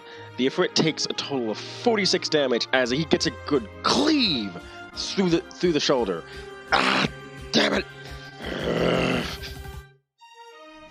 And it starts to it's both cold and hot at the same time as their temperatures start to affect the area around you guys.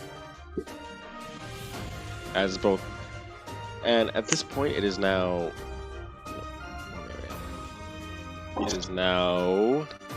the priest's turn. Would you like another hit, Dragonborn? Beiji flips him off.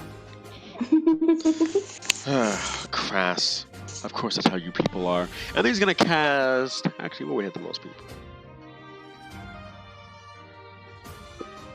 He's gonna cast Sleet Storm. Oh, lovely. Yep, that's about. Which saving throw do I need to make? Oh no, it's not. Oh no, it does nothing to you currently. The entire area around you is now. And the 40-foot area around you, Beiji, is quite literally covered with slick ice. Beiji will say I had no intention of moving currently.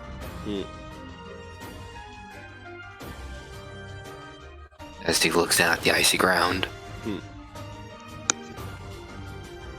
So it's centered on you, Beiji, so...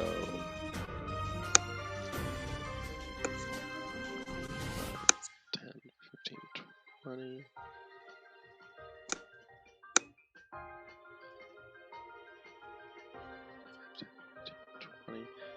Ooh, it barely misses Horatio. Mm. Alright. Have fun with that, Beiji. Yeah, thank you. Actually, wait, I'm sorry. No, it's a 40-foot radius, so it's even bigger. Jesus. Mother. What happened to me? Basically, the entire map is... Okay, I'm just gonna say this for clarity's sake. The entire map is just covered in ice at this point. Because that's 40 feet around, and that hits everybody. So when each one of your terms come around, you're gonna have to make a deck save for me. Speaking of which, Eric Var, it's your turn. Deck save, please. Lovely. My ass. With a nat one, you fall prone. I used half my movement to get back up. I'm less than proud of myself in that moment. Is the priest 10 feet away? Nope, the priest is actually 10 feet away. Yeah. He's within reach of my glaive. Mistake. 9. 9 does not hit him. Oof, the handle does hit with a nat 20. Roll damage. That's going to be a total of 17 damage against him. He needs to make a concentration check against that fleet storm too. Actually...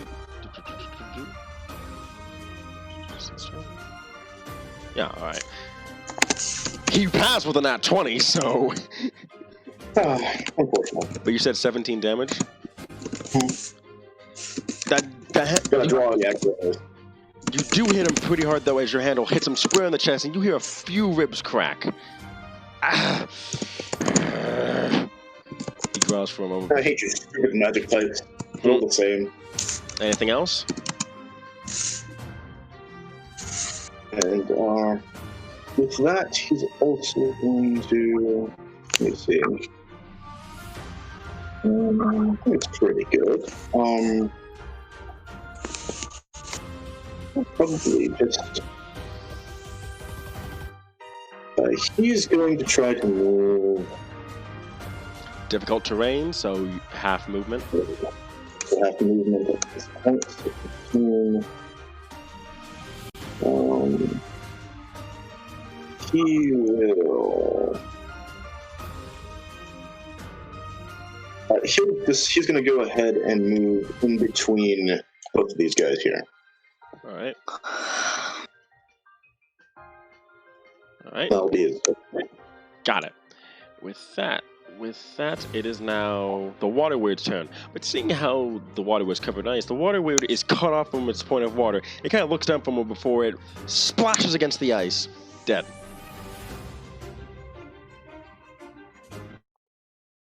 Come on. You guys heard that, right? What? The water weird died. Yep, the water weird died because the water was frozen over, thus it was cut off from its point of water. Bitch. With your dumbass kid.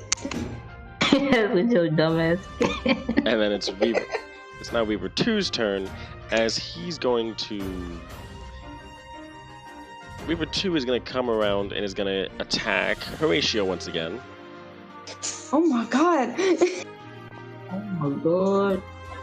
Don't be hitting him. Stop. Horatio, alright. Don't harass Horatio. That's 14. That misses. So with your wooden shield, you're able to block this long sword that's made out of a shark tooth. Oh. From whom's decay? From one of the reavers. Oh, okay. Like the tooth digs into your shield, but you're able to push it back with ease. Mm-hmm. But that is Weaver 1's turn. Actually, I think. Yep. Weaver 1 is once again gonna take a javelin. He's gonna throw it at Beiji. Okay. So that's a 14. That's a 17. So 14.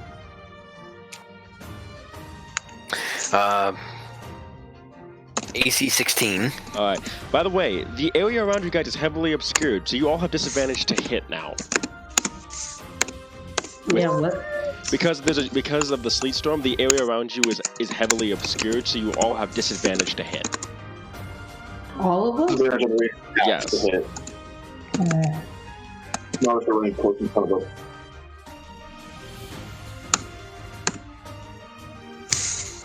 There we go. Okay, let me just show you the grand scale of the area right now.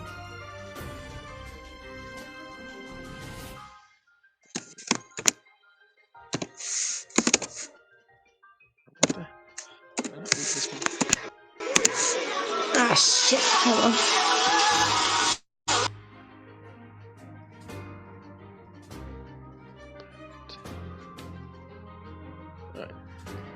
Just for reference, by the way, this is the area of the sleet storm. Since I can actually, so that way you guys actually know how bad this is.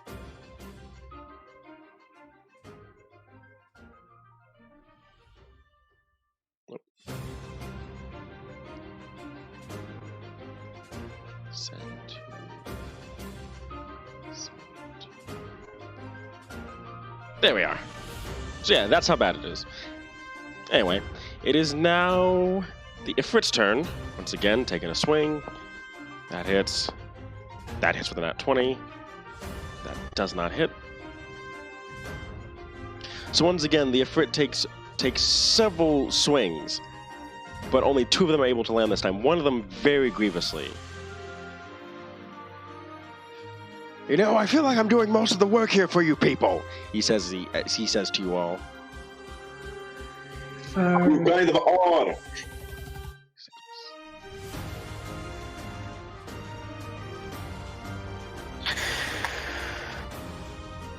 Oh, we're gonna help. Keep doing it.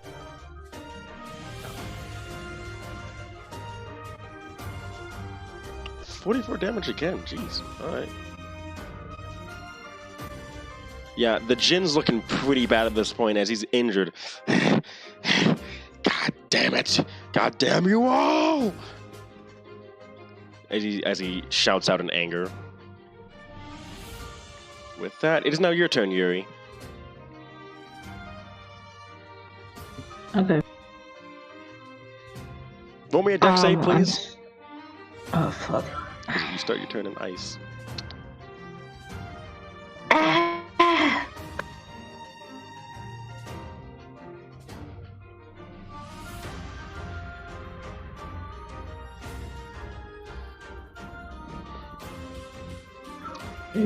Unnatural 20. With an unnatural 20, you were able to successfully hold your ground as you stab your quarterstaff into the ground, into the ice. Yay! What would you like to do? I'm still getting that bitch in front of me. Alright, roll to hit with disadvantage. He hit me. Okay. Actually, wait a minute. How much is... no, never mind. Yeah, I just attacked with my quarterstaff. Alright, roll to hit.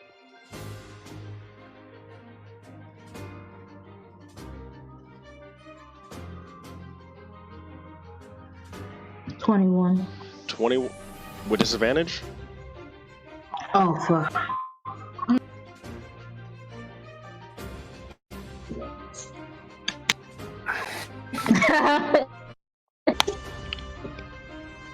Ten unfortunately does not hit as you're trying to see where he's at, and you take a swing and your quarterstaff is knocked away. God damn it. Clear that I hate my life.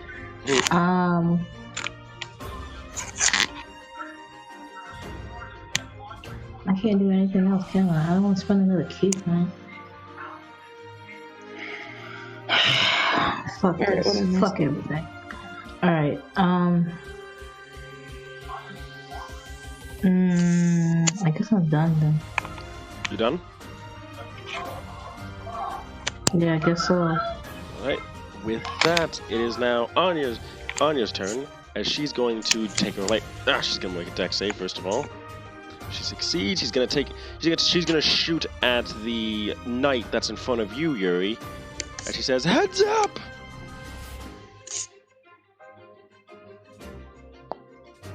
That misses. That hits. And she deals 7 piercing damage to it.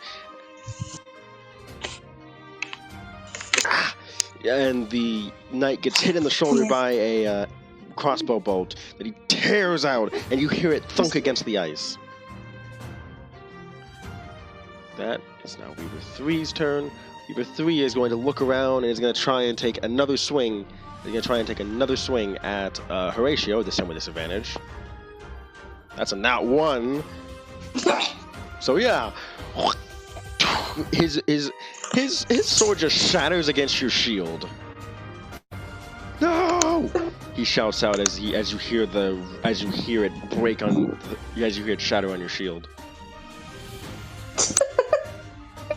What is your sword made of? Play-Doh. And then after that, the knight's gonna try and hit Yuri. 11 misses. A nat 1 misses. So Yuri, the lance comes at you. You bat it out the way the first time, and then it stabs you again. And this time you just grab it with your free hand and you just rip it out of his grasp and chuck it into the river. Yeah. Try me, bitch. That is now Kakatanius' turn. She's going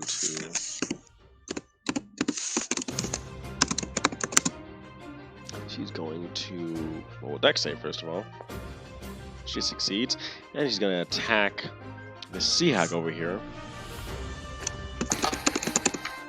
Got 20. That hits. All right.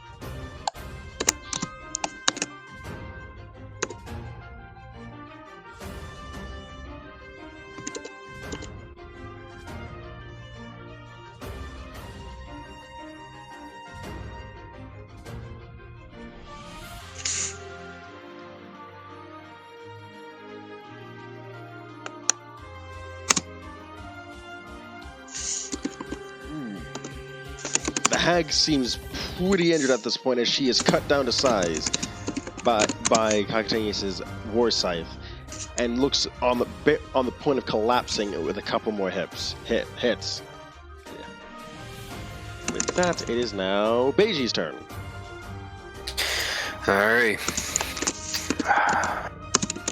Roll me a dex save.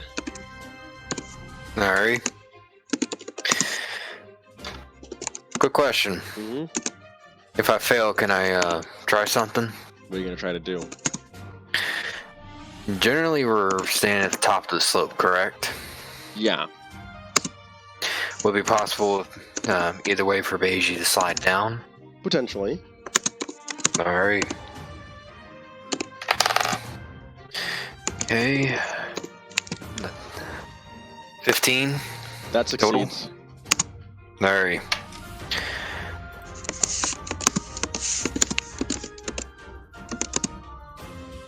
Alright, and you're still standing. What would you like to do now? Alright.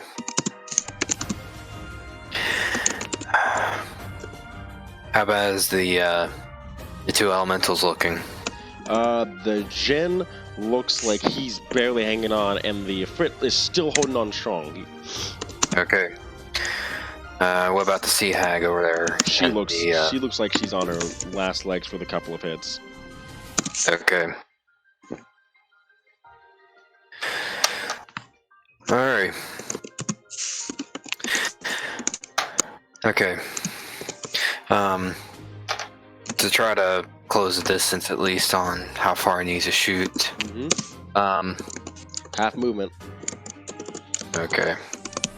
Or Alright then. Or times 2 movement anyway. Okay. Beiji would like to slide down 15 feet. Alright. Go ahead. What would you like to do now?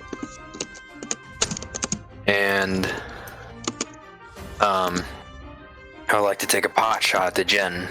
Alright, roll to hit with disadvantage. Okay. Should do this, but and before I roll, I will fan the hammer, All right. which will give me an additional attack. Yep. So first attack has a 16 sound. 16 does not hit, unfortunately. Okay. Second attack. What? Bloody. I got an 18, but I got a nat 20 on the other one, so... 24, that does hit. Roll damage. Oh, okay.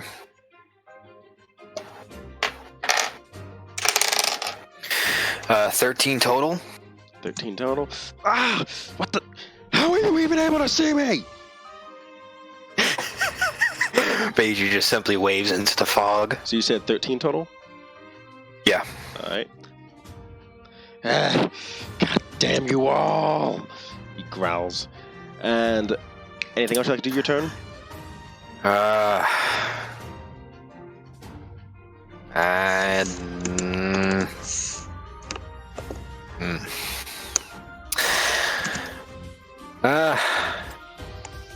No, I don't have anything else. Horatio, it is now your turn. Let's see.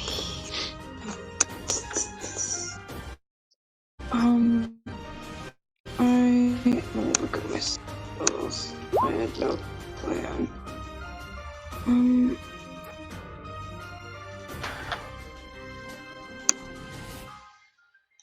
Let's see.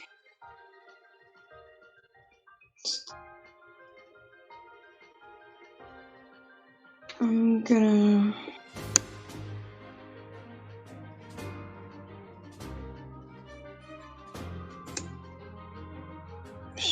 Sorry, just give me a sec. You're good.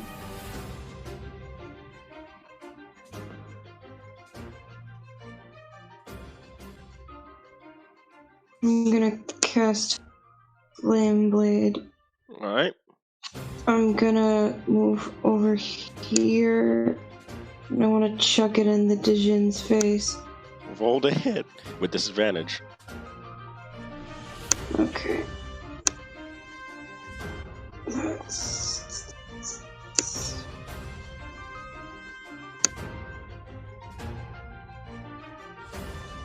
It's okay.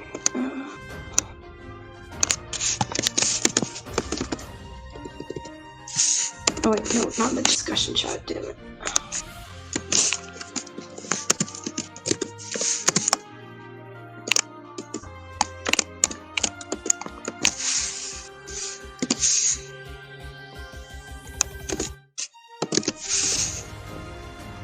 Uh, 11. 11 doesn't hit, I'm afraid. Damn it. Anything else you'd like to do this turn? Can Pause trip him over? Pause could try. Okay, what would he have to roll? Roll to hit. Okay.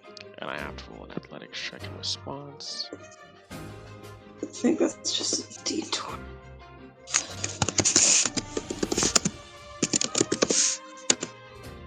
$18. 18 does beat the athletics check as... Oh wait, was I supposed to roll disadvantage for him too? Nah. Okay. And then the Jinn is knocked prone. Ah! Fuck! Nice one, Pause. And now it's Tomas' turn, and you hear, and all of you hear in the sleet, I grow tired of this. Dispel magic! And suddenly the entire blizzard just ends. So does the Dijin fall through the water? As the Jinn makes a splash in the water. God damn it! With that, it is now Marhan's turn. Which Marhan's turn actually, would you like to go, or would you like me to do it for you again? You spent 2 second-level spell slots at this point.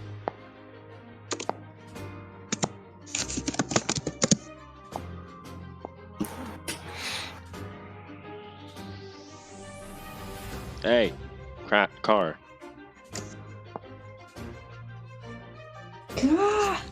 What? Your turn. You spent 2 second-level spell slots healing people. Oh boy. Have I blessed them yet? Not yet, because everyone's been needing health. Well, do they need health now? Does anyone need health? I'm fine. Okay. I'm only down 8 HP currently. I'm fine. Yuri, Erikvar? Yeah, I think I'm fine. Alright, then they're fine. Alright. I'll go with a bless and use the bonus action to give an extra attack to Beiji. Alright. So, Beiji. So, I'm guessing that bless goes to Beiji, Yuri, and Horatio? Use. Alright. You should add a d4 to either an attack roll or a saving throw. Okay. D4. Dot. Am I currently flying? Not currently. Is the ice on the... There is no ice anymore. It was all shattered. Bliss.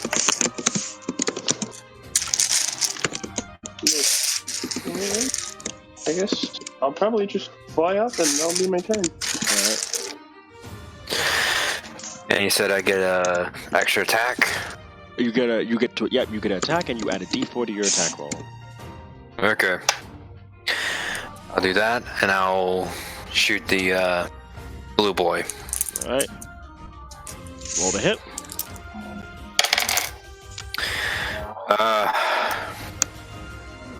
23 total. That hits, roll damage.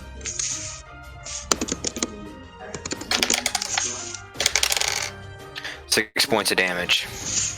I'm getting tired of you, Dragonborn. As he tries to pull himself out of the water. Got him. As you will say, gun go boom. You go ow. Oh my! Stop. It is now the Sea Hag's turn, and the Sea Hag is going to attack Danios. That misses. With that, it is now Jin's turn. He's going to take a swing at the Ifrit. That hits with a nat 20. That hits with a 26. That, it's a +7. Does that hit? No, +9. That does indeed hit. Okay, so that's, oh god. Yeah, that's about to be a lot of damage. So 36. So 66 plus 10. Actually, wait.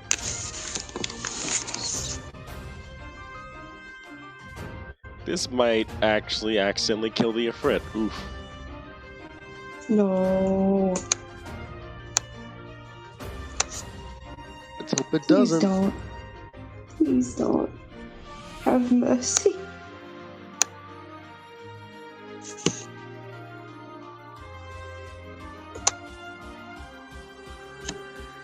Oh, 55 damage. Okay. The Ifrit takes a really bad hit as he is brought below half health with a giant slash across his chest, causing him to bleed out lava that causes the water below him to sizzle. You guys were so selfish. We should have given that health to him. We should have given that health to the Ifrit. With that, it is now the priest's turn. The priest, seeing that his last spell that his only third level spell has failed, is going to frown for a moment and say, All right then. And then he's going to look at Beiji and then smirk. Beiji, roll me a wisdom save. Oh crap. How does a 18 sound? He tries to grab you with the whole person spell, but you were able to break free as you were not paralyzed. What? How? You... Beiji sticks his tongue out again and says, you know Puppet Master. I'm Puppet Master of myself. Erikvar, it is now your turn.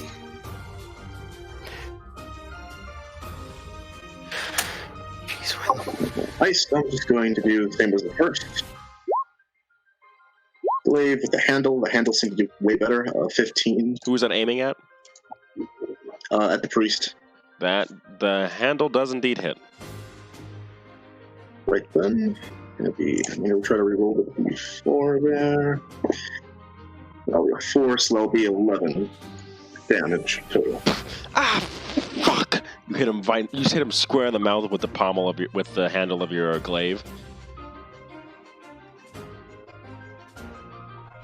He just keeps prodding him and annoying him, just like, hey, are you done now? 15, 20, 25. Beiji, one of the Reavers come up behind you and try to take a swing at you with their longsword. Okay. That's a nat 20. Keith, do we really need to talk about this again? Hey, I haven't rolled that many nat 20s on you guys. That's fair. I'm just having flashbacks to last night. All right, how much damage does this do? Get this. You take 10 damage total. Does she roll minimum? They rolled a 3 plus 2, 5. Times 2, that's 10. Yeah. So minimum. Well, no. Not the minimum, but less than half. Okay. With that, it is now Weaver 1's turn. Second verse, same at the first, this time at Eric Var. That's a 6, so that misses Eric Var. The Ifrit is going to roll to hit.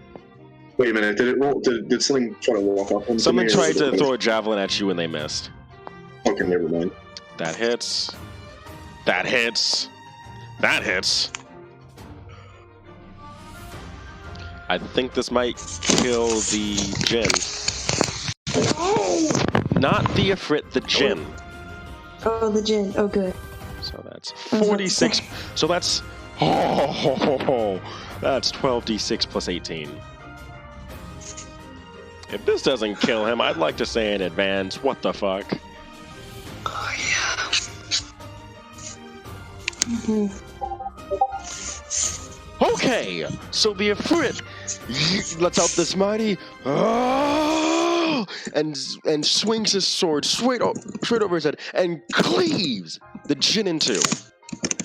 And it dissipates, leaving its equipment in the water, killing the Jinn. And everyone and the rain finally stops as the Jinn dies.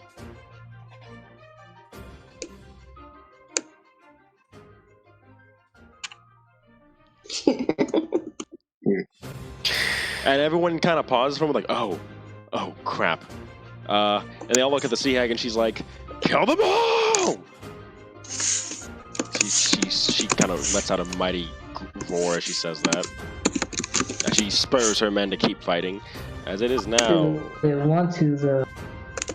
They all look at each other and like they kind of shrug and they're like, yeah, let's do this. Classic villain henchman. The Sea Hag's taken over as the commander now. But it is now Yuri's turn. Is it? Okay. It's gonna be hot. So the Jinn died, right? Yep. Okay. Can I just be like, yo, can you go? I'm tired of this. Roll persuasion? Persuasion? Question mark? Roll No, I say, look, you guys obviously don't want to fight anymore. Can you just go, please? Roll persuasion.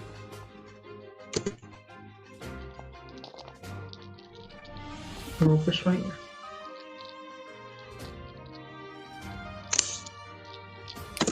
Oh yeah, I didn't do shit already.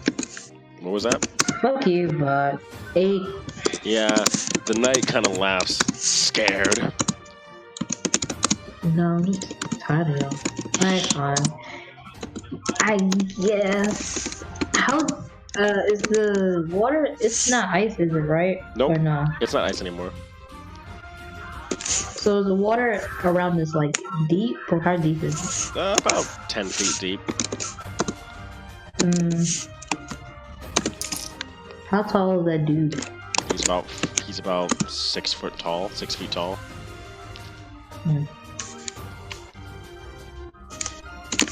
Okay.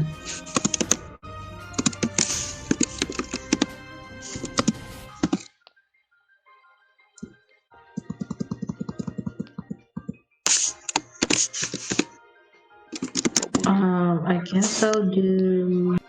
Hold up.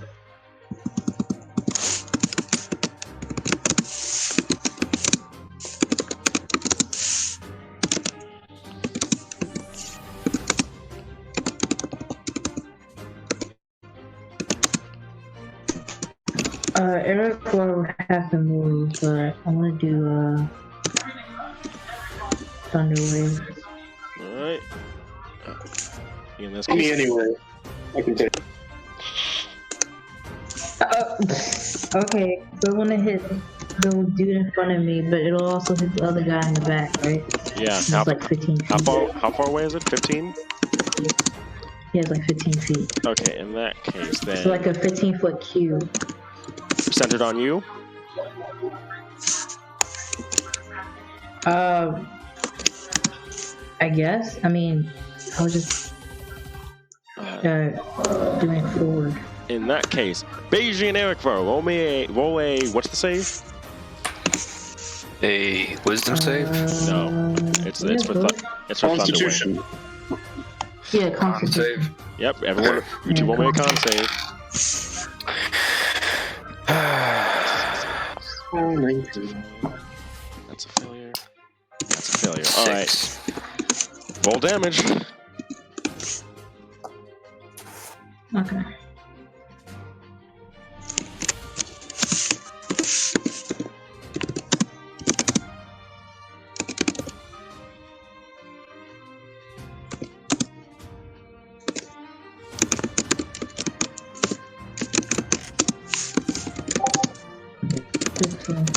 Alright. Everyone takes 15 points of damage. So you kind of take a deep breath and you take out the priest, the knight, and the weaver that was behind Beiji. Eric Var, you take 7 points of damage. Beiji, you take the full 15. I am down to 3 health currently. Sorry, baby. Oh, I know. I'm saying on my turn. But I killed them all though, right? Yeah, you killed all the ones that were around you. Okay. So that was Weaver. So that was the knight. I think that was Weaver 3 and the knight. Jeez. Yeah, this thing's getting shorter and shorter. Alright, with that, it is now Anya's turn. She's gonna take a pot shot at that hag with a crossbow 2 times. Both of those hit. So that's 2d8 plus 6. 8, 14. And the hag seems like she's barely hanging on. She takes a bolt to the back. Alright, let's finish this, you guys! As it's now Kakatanius' turn, she's gonna take a swing at the hag. Misses. And hits. And Kakatanius, taking the momentum off of Anya's arrow, swings her war scythe and splits the sea hag in 2. Right. You are down to 2 Reavers at this point. As it is now Beiji's turn. Beiji doesn't look too happy currently. When is he ever happy? He's always getting fucked up in these fights. Yeah, he is. Because he's the one that wants to get close. Okay. Reaver off to the left. That's 35 feet away. How's she looking? Wait, is that? Not even touched. That one? Yep, not even Not even touched. touch.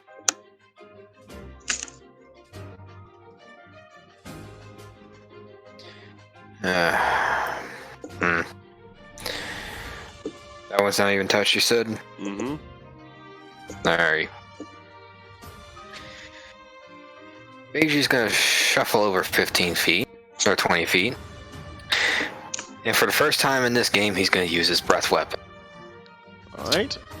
Because I want to. What type of save? Let me check. It is a, con save. You say con save? Yep, DC 11. Alright. That's a failure. Roll damage. That's a not one. We'll double that. 14 points of damage. You freeze them into an icicle, and they kind of like freeze up. Cockatainius kind of like looks at you, then looks at the sickle of what used to be a person, nudges it with her war scythe handle, and it shatters into pieces.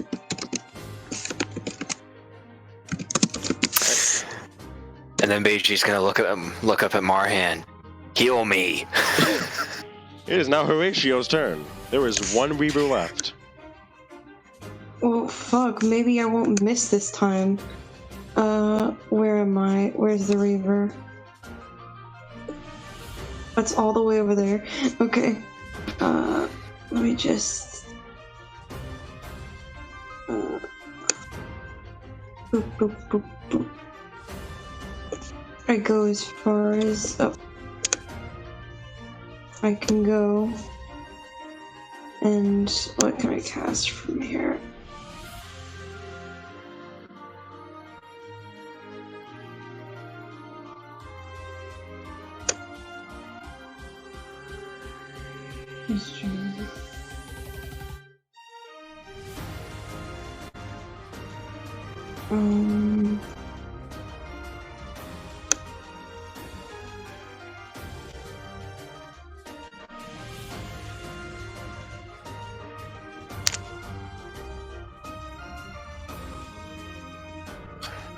Hold on.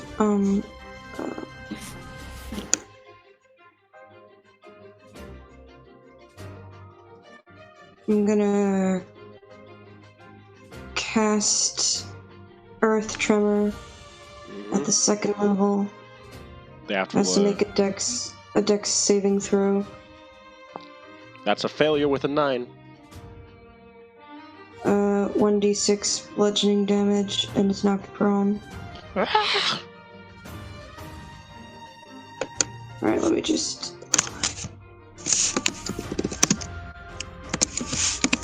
Oh, no, not a d5. Okay.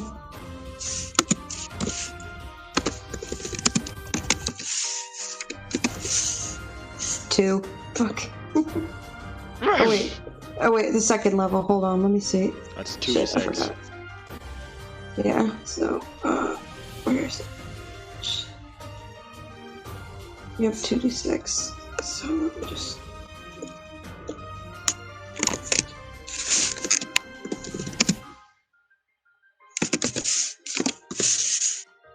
So that's 8 total. Alright. 8 damage. He falls on his face, but he's still alive. Yeah. Alright, and I'll make pause go fight him or something. Alright. Yep. I mean, With that'll just be advantage. 1 damage. No, with advantage. And it wouldn't be 1 damage. A giant riding lizard does 1d8 plus 2. Oh damn, that's not what it said on my sheet. 10 doesn't hit, right? 10. You got advantage? Yeah, I had a 2 and a 10. Yeah, 10 does not hit. Alright, so my turn is over. Alright. Demonis is gonna... He's gonna...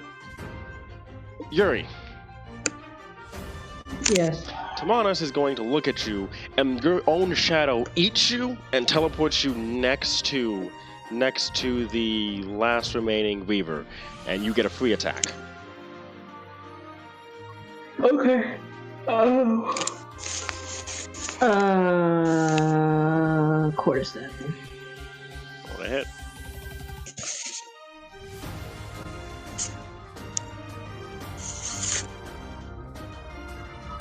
Oh, fucking man. You have advantage, remember. I do. Yeah, because they're prone. Alright, a 20. Unnatural. That hits, roll damage.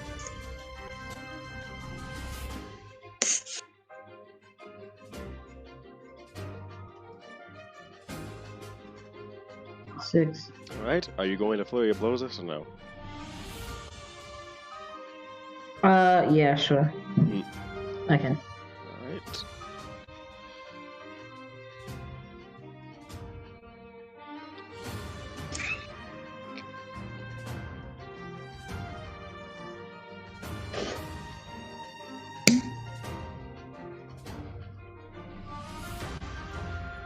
Okay. We roll the first one because you have advantage.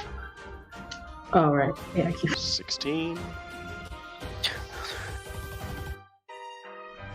25. Yeah, both of those hit, roll damage.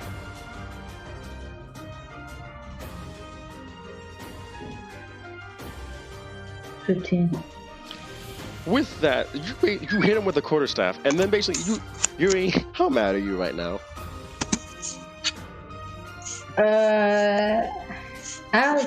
I'm not mad. I'm just like mildly annoyed. Are you mildly I'm annoyed? not mad, bro. Are you mildly annoyed after beat a man into paste? Yeah. So you hit him with the quarterstaff, and you're like, you know what? Fuck it. You drop the staff, you get on top, and you start wailing on this Reaver's head as he's face down, and like you guys just hear the sound of just fist hitting skull, then hitting meat as Yuri just pounds his head into paste. And combat is over. Damn. Ooh, we did it, guys. The Ifrit kind of sits down on the sits down on the beach. Are you alright, old chap? Yes, I'm fine. That Jin took a lot more out of me than I thought. Getting old in my age.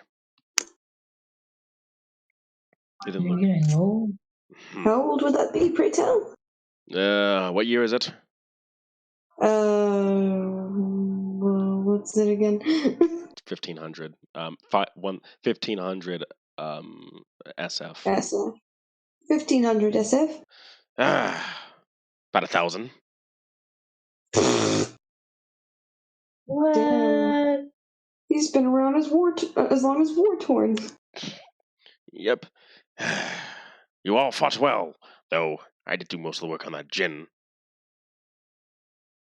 Yeah, Sorry sorry. about that. We're tiny. It is all right. As a reward, he then stands up. He looks at all your weapons. He looks at everyone's weapons. All your weapons are paltry. I shall enhance them. Oh. Hmm?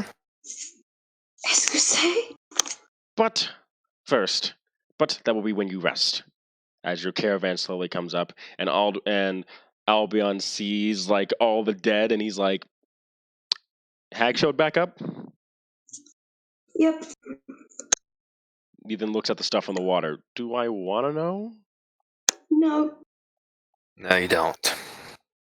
Alright. Because there's a lot of blood and gore. Alright, let's keep going then. I'm content with not knowing. Yeah, he is. Izzy, come here. Alright, you find... think about this.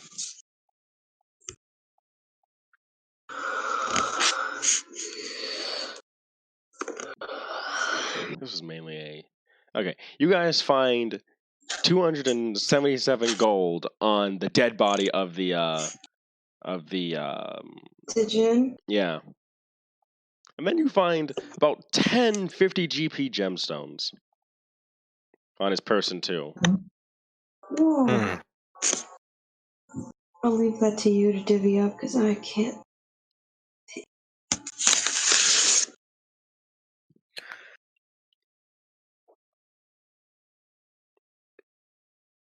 right. And you guys continue on the rest of your journey for the day and set up camp for the night. And the Ifrit, in honor of helping him with the fight, he upgrades all of your weapons to a +1. Oh, Yeah.